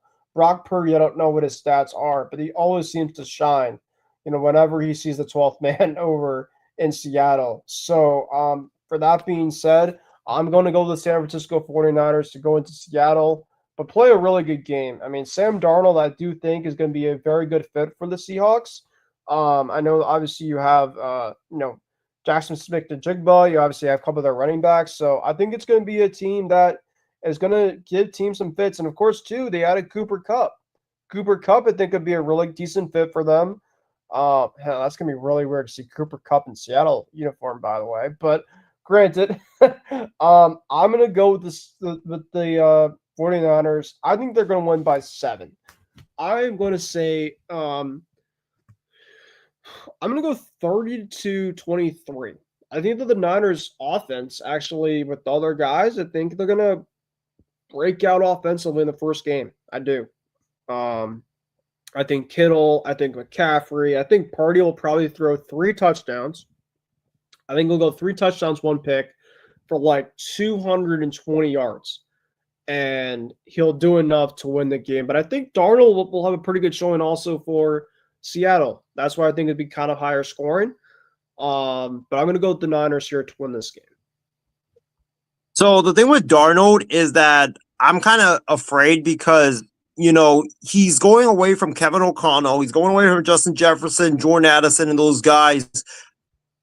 I don't know how he's going to fare, to be honest, because I just think new offensive system, Jackson Smith-Njigba is going to be a number 1 now. He's never been that before, not in the NFL, at least. And then outside of that, they don't really have a lot of weapons to surround him with. I know Cooper Kupp's there, but Cooper Kupp is not what he once was, sadly, because of the injuries. That offensive line, I'm still have major question marks about. I know they can run the football with Kenneth Walker, but I think with the Niners, I think that, Brock Purdy, I think will have a bounce back year. I think that you look at the running game with Christian McCaffrey. Ben, you forgot Brian Robinson Jr. is now on the Niners. He was the starting running back last year for the Washington Commanders, and I honestly still don't know why they let him go because he was so productive.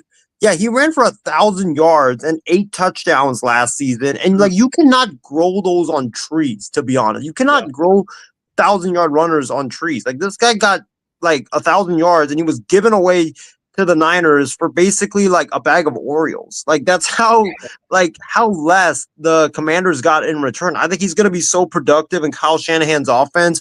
I think you're going to have like a two running back duo with McCaffrey and Robinson. That's going to be one of the best in the NFL. I think that Pearsall, like you said, he's going to have a great year. And then, Kittle's going to have a bounce back year. I think the defense will be decent with Bosa.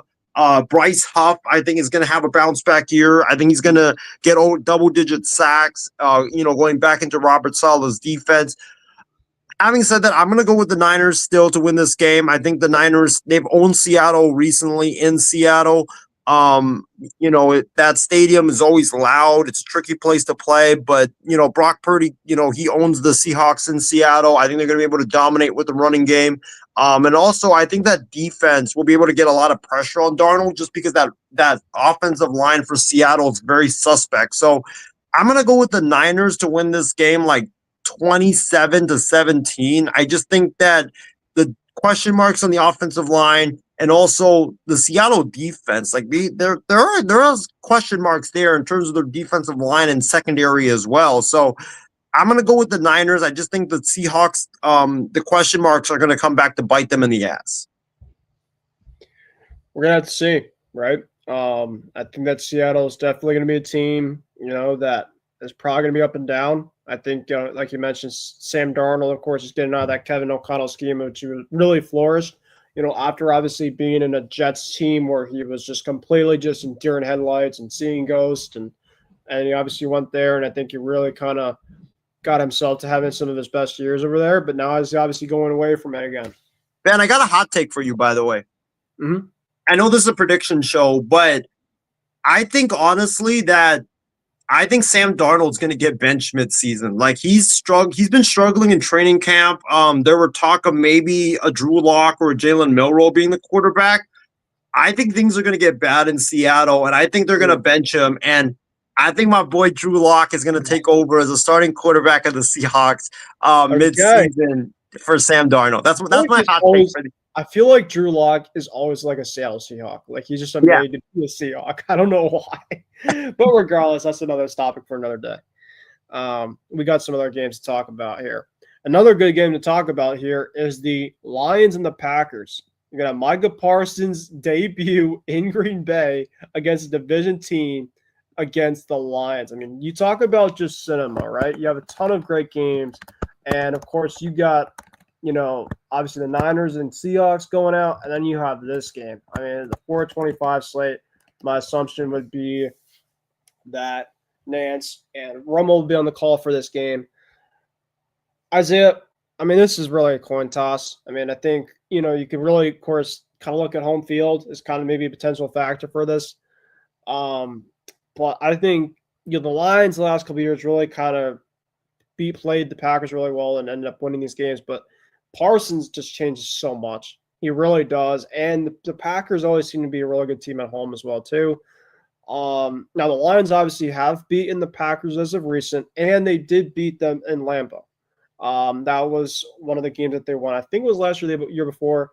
So it's really a toss-up. It really, really is. I mean, the Packers, I just don't think are going to lose a lot of games at home. So I want to pick Green Bay, but I'm going to go against it. I'm going to go the Lions here. I think they're going to go in.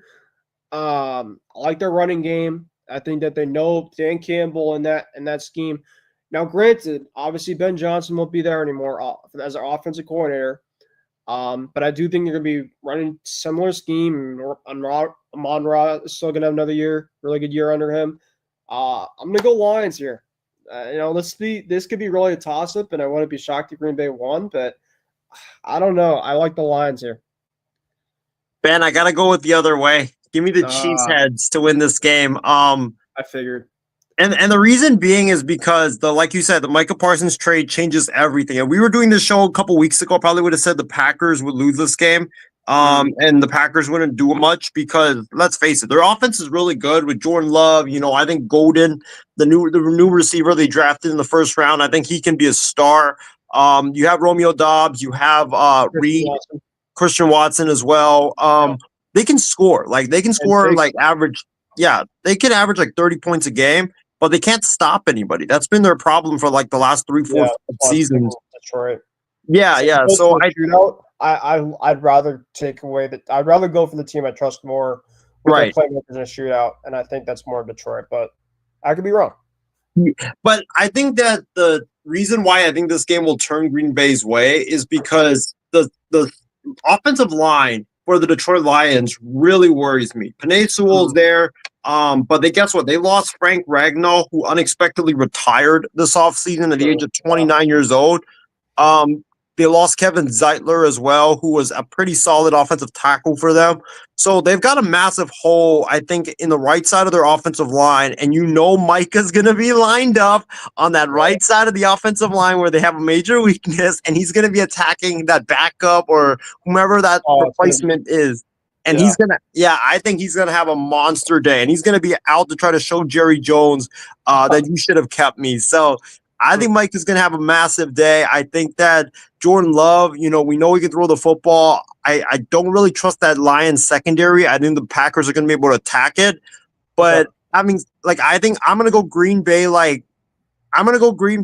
31 to 24. I think Parsons wrecks it, but I think Parsons' impact will be shown late in the game when the Lions are trying to tie it, and then Micah Parsons disrupts Jared Goff, and the Packers win the game. Sounds about right. He has his opening debut moment, which should not surprise me at all. So that should be another really fun game. And this is another good game. You got the Texans against the Rams. I think the Rams are kind of a team that is kind of slept on too. I really do. The Rams, they lost Cooper Kupp, but you know what happened? They brought in Davante Adams, a guy specifically that can steal ball. And if you have him as your number 2 behind Puka Nacua, and you have Kyron Williams as your running back, you're still doing all right. Now, this is obviously where I worry about with the Rams. Matthew Stafford is getting up there in age. Now, granted, obviously Stafford is still, to me, extremely underrated. I still think that he can still really play really good ball. And the one thing I do worry about with the Texans are going to be without Joe Mixon, one of their main enforcers offensively, due to injury. So I don't really know how CJ Stroud is going to be able to do specifically without one of his main targets. And that Rams always seem to have a good front. Jared Verse was a machine last year, and I think he's going to have a really good replicated season to help that front for the Rams. They're also playing at home. I know obviously Stafford has had some problems staying healthy, but I do think that he's had a ton of rest. They have a lot of guys there. The Texans, under DeMeco Ryans, I still think will have a pretty decent season. However, I'm going to go with the Rams to pull this game out. I got the Rams as well. I think that the Rams, like you mentioned, not having Joe Mixon will hurt because CJ's now going to have to throw the football a lot. And then CJ had a sophomore slump last season. He wasn't really as good as he was as year went on, but definitely early on for really slow start. Right. And I think that also, like you mentioned, the offensive line is a bit of a question mark there. I know they lost Laramie Tunsil. He's now with the Washington Commanders.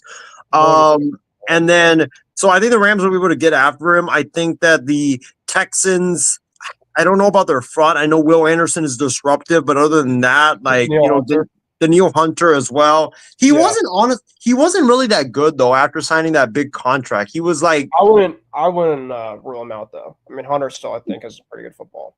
Yeah, that's true. But I think with Stafford, go ahead. They got Stanley, so they got a decent guy at corner. But I just don't know. I really worry a lot about that offense without Mixon. Yeah, no, I agree. I worry about that offense without Mixon. And also, don't forget, Diggs is no longer there. And Nick Chubb, I guess. I mean, I don't know how much Nick Chubb really has left in him. I think that it's a decent fit, but I don't think that he's an everyday type of back now either. is Nick Chubb running back 1 for the Texans right now, Ben? Yes, he is. Oh, yes, God. He is. Unless I could be wrong. I could be wrong, folks, but I think that Nick Chubb, as of right now, is running back 1. And I think Nico Collins is also not going to be playing, right? Because he's out with that injury that he suffered, I think, in he should be back. No, Nico's gonna be ready to go. Oh, okay. Yeah. No, Nick Chubb will be ready. Oh, Tank Dell, I think, is gonna be hurt again too. Yes. After the gruesome injury, Tank Dell won't be ready. But I do think. I mean, oh wow, they also added Christian Kirk. That was kind of a sneaky move for them. So heck, it could be an interesting game. It really could be. However, I still think. I mean, Nick Chubb has barely had a lot of starting reps. I don't know. Like you said, the offensive line, it comes down to line play, right? Yeah, yep. You obviously have to pick between the two lines. Do you pick the offensive front with the Texans over the Rams defensive front? And that's the biggest key. And I think that's going to be the deciding factor when you look at this game. Yeah, I agree. I think that's going to be the deciding factor. And I think that with the Texans, like, look, Tank Dell, he had a horrific injury. Like, I don't know how he's going to be after that. Wasn't Nico hurt last season too? I thought he was hurt. He was hurt. He was hurt. Back. Yeah, so who knows how he's going to be. No Diggs. I know they have Kirk, but Kirk hasn't really been the same. Tight end. So they have Dalton. So it's not like they don't have guys for CJ. That's the biggest. That's what I don't worry about. I just worry about. I mean, Tunsil is a big loss for them. That's a big loss. So I just about it's all about the protection. You obviously saw that the sophomore slump too. Is CJ ended up getting just. I mean, remember that game against the Chiefs in the playoffs?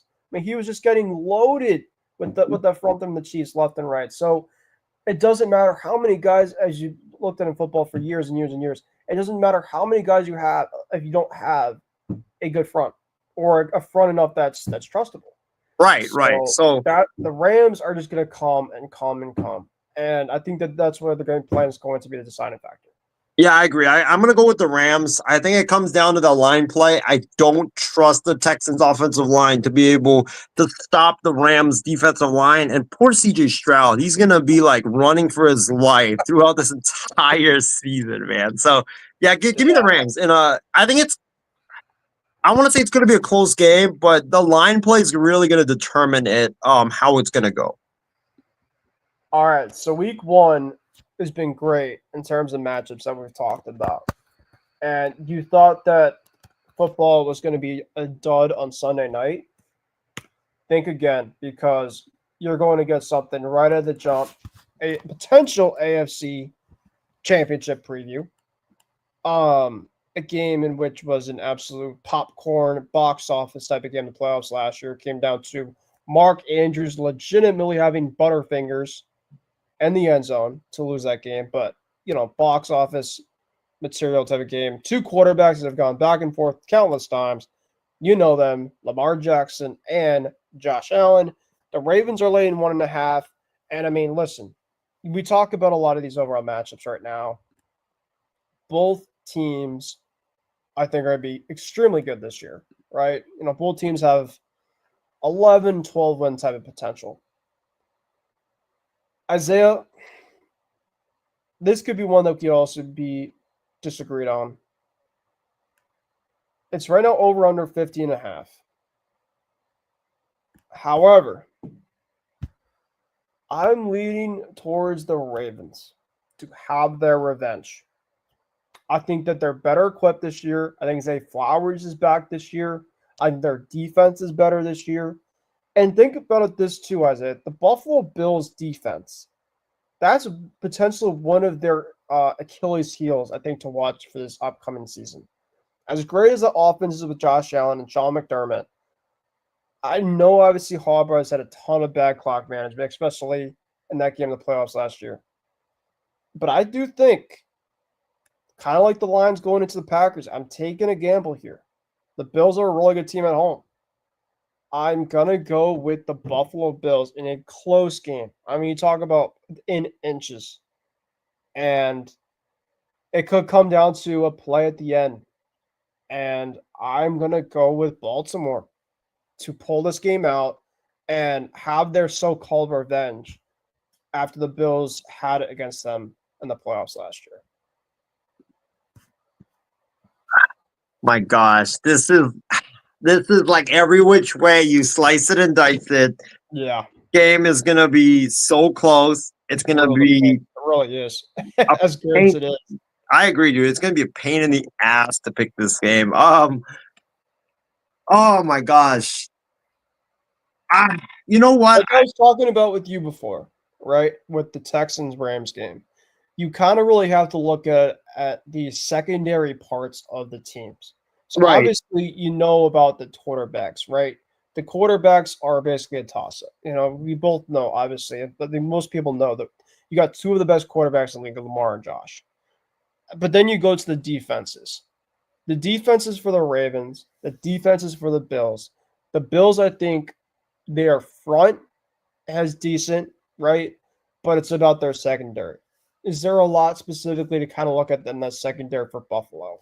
You look at the Ravens, right? Their running game, right? You got King Henry there. You look at the offensive line. You obviously got Likely. You've got, Andrews. And another thing, too, I think the Ravens not only are trying to get revenge from the game in Buffalo, but if you remember the Ravens week 1, they went to Arrowhead. They were within pretty much a foot away against to beat Patrick Mahomes. And granted, I think that they don't forget that overall type of game, and they don't forget that overall type of loss that they had in Buffalo. So I think that theoretically speaking, and I could be wrong with this. I mean, obviously, I'm just a fan here. I'm not, obviously not a Ravens or Bills fan, but I think that they have kind of two things right now to think about advantage-wise that I think they're going out for revenge. The week 1 that they had and the playoff crusher that they had. And I think that's two things that I'm taking into this, as tough as a match bet as it is. You know, this is so tough, like you said, because I think, like you said, quarterbacks' offenses are kind of similar, or evenly matched. I would probably say, Buffalo's defensive line, I think, is kind of, a question mark in a way.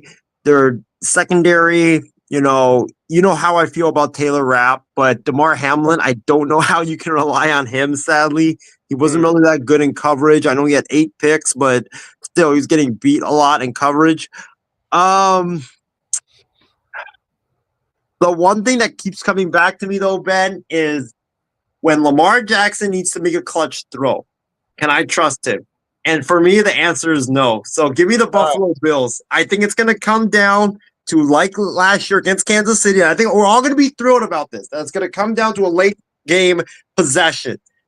I don't trust Lamar to be able to make that game-winning throw because I just think his lack of accuracy and touch on the football always comes back to bite him in big games. You saw last year against Kansas City. There was a throw where he held the ball, like I think it was the one before it was 2 plays before the Likely one, where he had the guy wide open. He was wide open, and if he just sees him, makes that throw, it's a tie game, and that game is in overtime, and it might be a different result.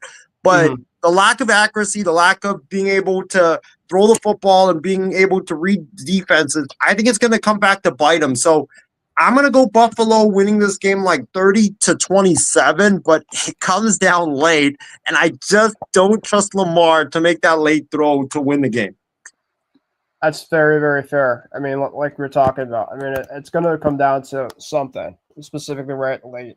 And that's a really good point. But we'll have to see. I mean, that's going to be another dandy, a popcorn box office type of game that everybody should be able to keep their eyes on. Monday Night Football. And I always feel like we get this type of matchup on Monday Night Football for some odd reason. But it's deserved. I mean, it's a rivalry, a NFC North type of matchup. Minnesota Vikings against the Chicago Bears. Now, the Vikings I'm not a big believer on this year. And we've always kind of had that story. I mean, Isaiah and I have kind of had our thoughts about the Vikings. I mean, their quarterback is what? JJ McCarthy?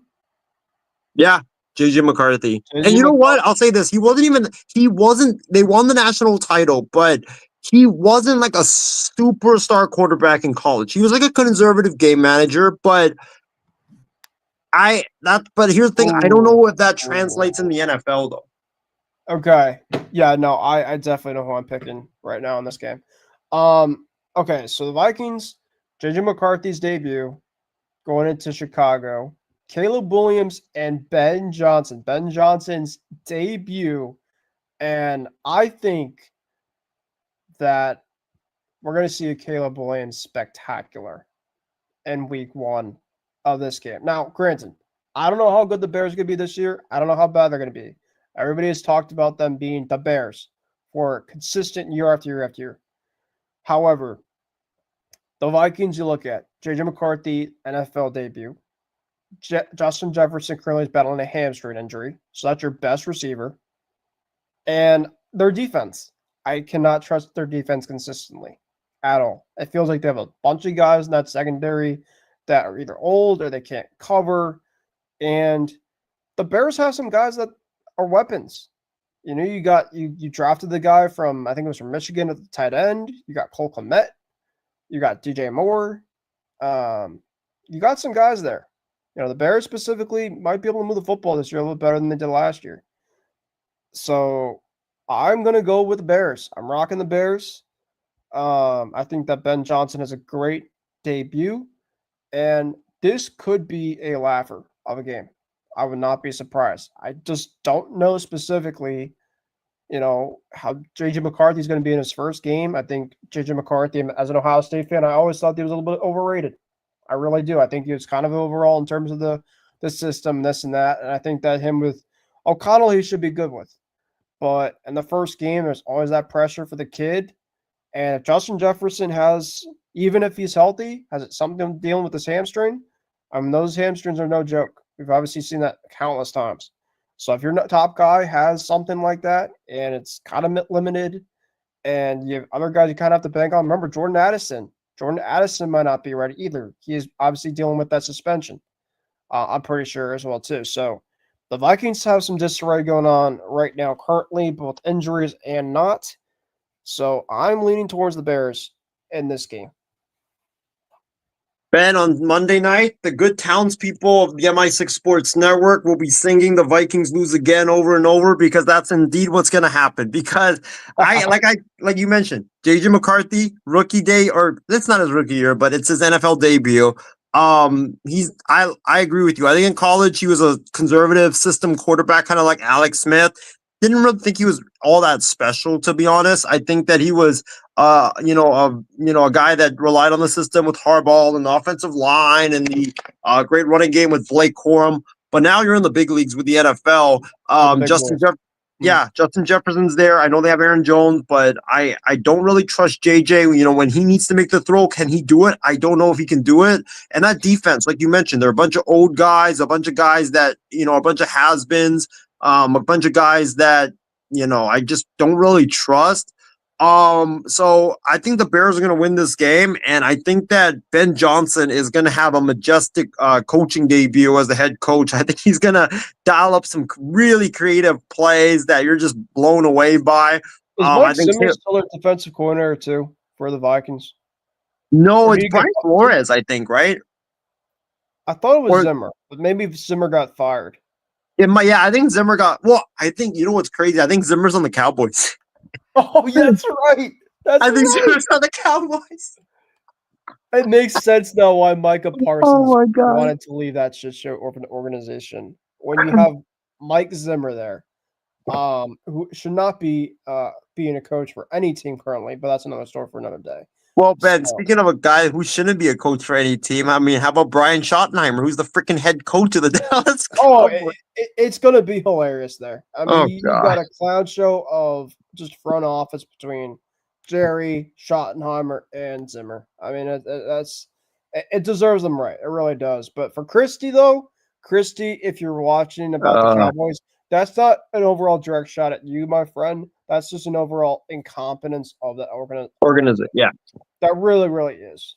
So, yeah, Isaiah, that's going to do it though for week 1. I mean, heck, that was all in all. I thought we pretty much agree with most of the overall matchups, and Yeah, we're going to have yeah. a lot of great matchups to look out for. I mean, we obviously I put my picks on my phone for both of us for all the picks that we're going to have. So let's see specifically how we both do, and we will reconvene with how we do for next week. So Isaiah, I'm going to take it to you now, my friend, in terms of what are some other things really quick that you want to get into the program, because I don't know how much long I have more for the rest of the show. I got to get some sleep here and get myself ready for work tomorrow.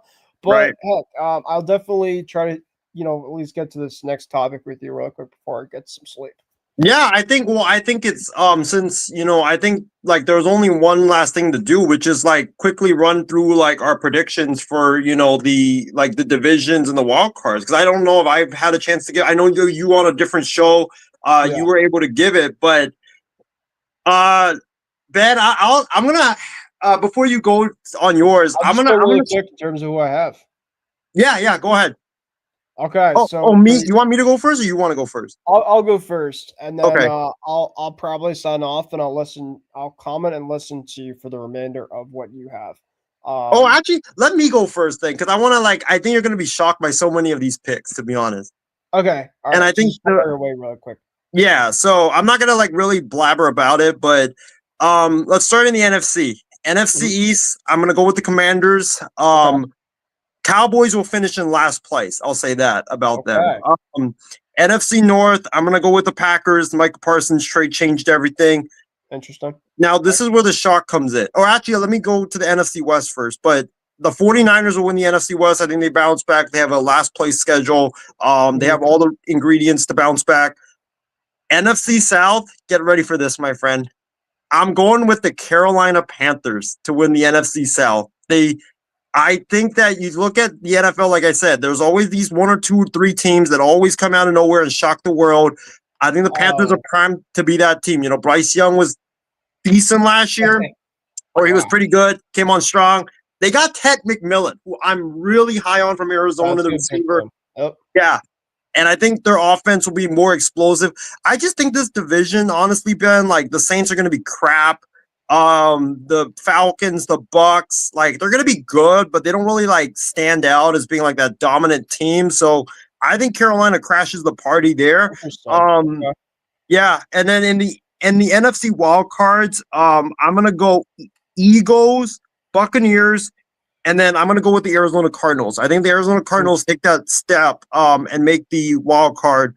And then in the AFC East, I'm going to go with the Bills. I think that's pretty easy. AFC North, I'm going to go with the Pittsburgh Steelers. I think Aaron Rodgers makes them a legit Super Bowl contender.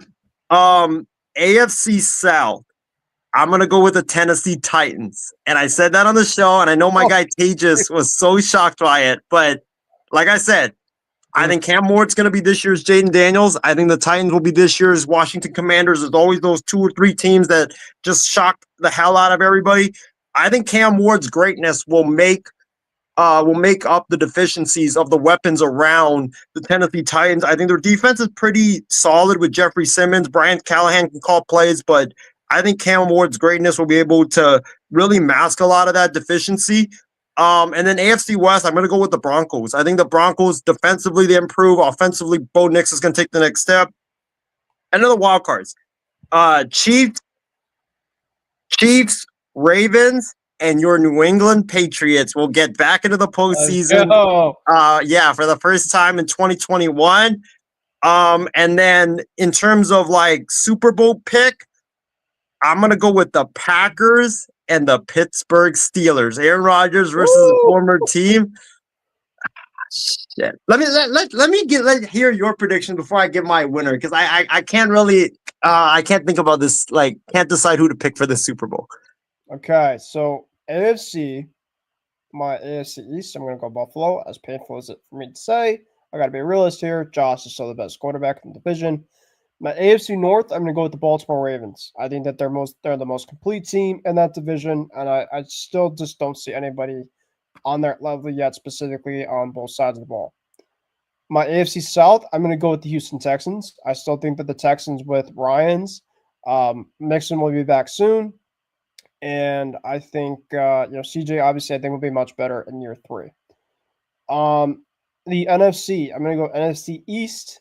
I'm gonna go with the Eagles. I think that the Eagles, specifically to me, will still be okay. I still think that their offensive lines are a massive reason to it. And then my NFC North, I am rocking with the Green Bay Packers as well. I Okay. think that the Packers with Parsons, I think the Lions have a little bit of regression, but I do think that they're still going to be a very good team. I think that the Lions will probably have about 9 to 10 wins this season.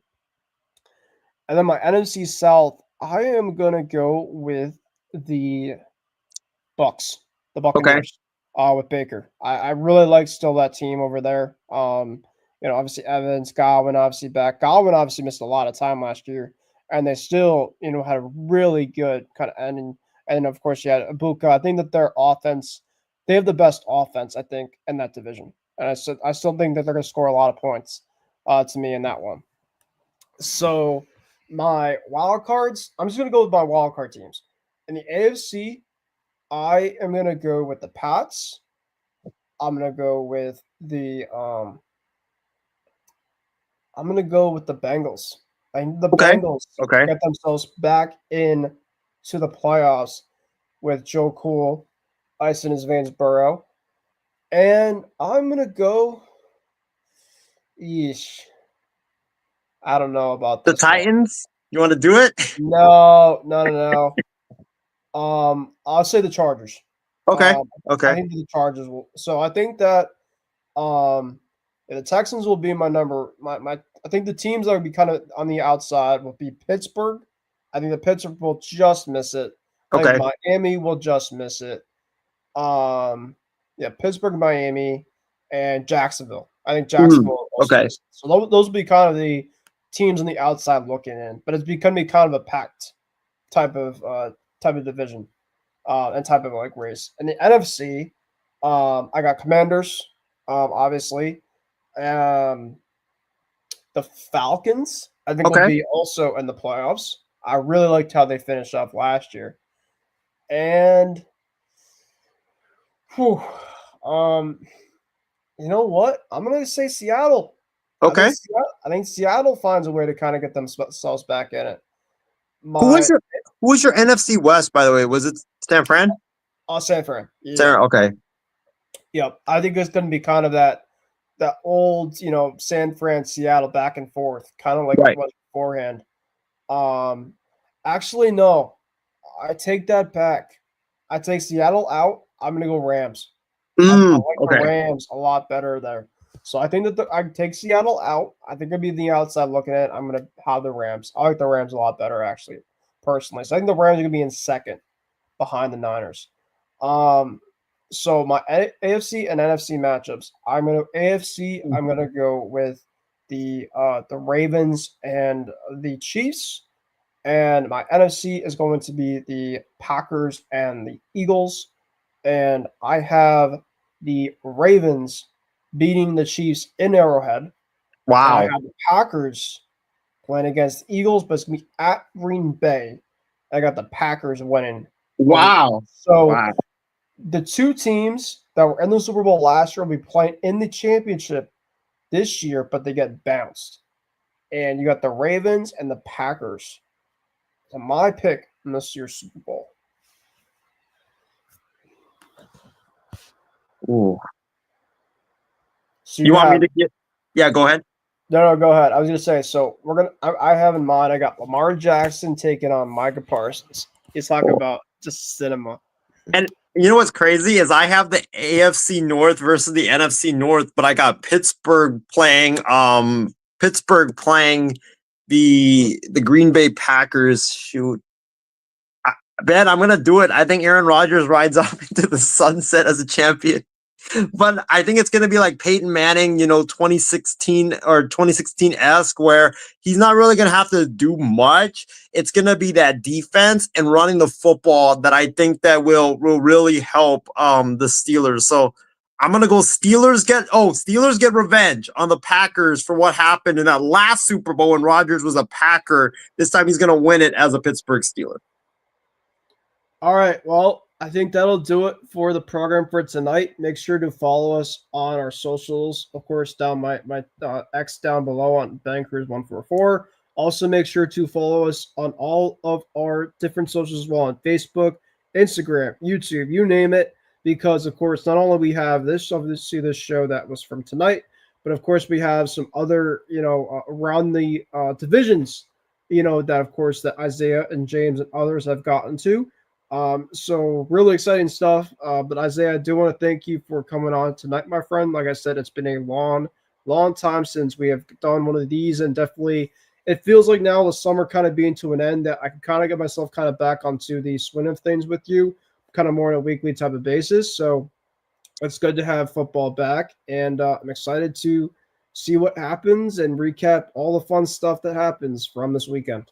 Yeah, Ben, and I was gonna thank you for getting into that because I was just gonna say we have Extra Point coming up on next Monday. Extra Point will be either Monday nights or Tuesday, depending on our schedules. But myself and James will be going live, and maybe Ben, if you can stay up with us. But we're gonna be going. I'd love to get the chance to if I can on Monday. If not, then I'll definitely be like watching in.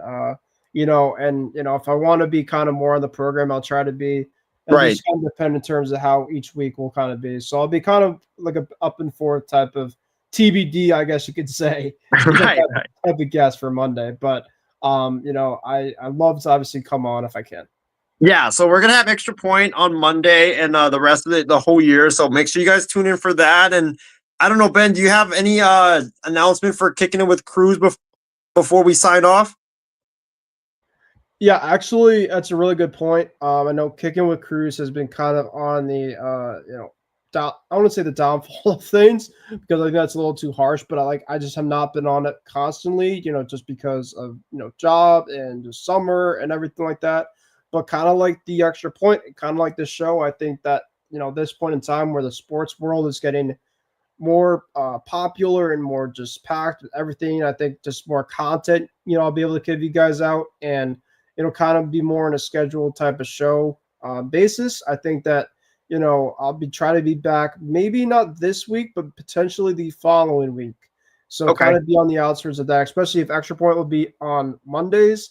Maybe I'll try to have more of kind of like a set day for the Kicking with Cruz for you guys. Maybe, potentially on like a Friday or like a Saturday type of thing, and kind of just recap a lot of things. And I will try to have some stuff over at Playback as well, too, for you guys. Playback, for those that don't know, is a virtual type of site. I mean, I know Isaiah's obviously did it with the other network, obviously when he was around with them. But it's a great overall platform. And, baseball will be coming up. Football, Playback, we don't have for this year. But we will have live games starting with them next year, according to what I've been gathered. So it should be really, really exciting stuff. And so there's a lot of stuff that we want to obviously have you guys to share with you guys because now at this point in time, summer is in the books. And now it's time to get the gridiron and get all that stuff, get ready to go because, folks, it's 24 hours now until the first game of the season, whether you want to admit it or not. Football is officially back. Yeah, football is back, and man, it's gonna be a fun year. And wow, all the predictions are out now, and now it's time to play ball, I guess, as they say in baseball and also football. All right, Ben, do you want to wrap it up, or do you want me to wrap up the program and play the intro or the outro and stuff? Yeah, it looked like I had some technical difficulties with my signal really quick. But yeah, want to thank you guys for coming on. And, we will sign off here. So thank you guys for watching the NFL season preview. Enjoy the games this weekend. And we'd love to see you guys back for the Extra Point and for other shows coming up on the IM6 and MI6 Sports Network. Talk to you guys next time. See you then.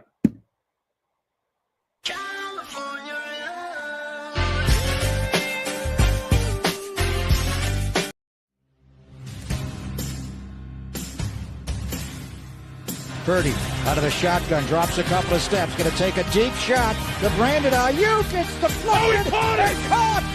Cousins, first read taken away. Left side, he throws. Wide open pass.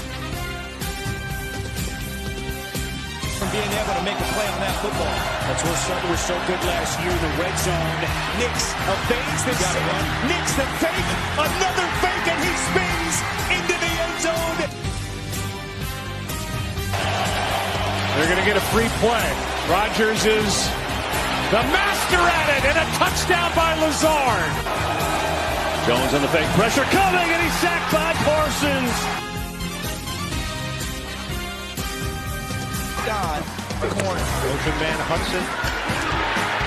The throw caught. Hudson lost the ball. Looked like a touchdown. Instead, it's a turnover. On the pocket.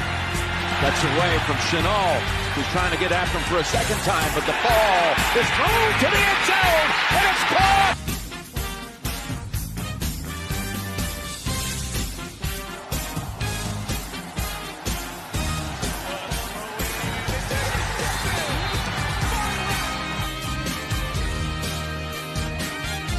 On it to McCaffrey right up the middle, and a stiff arm. McCaffrey for 6.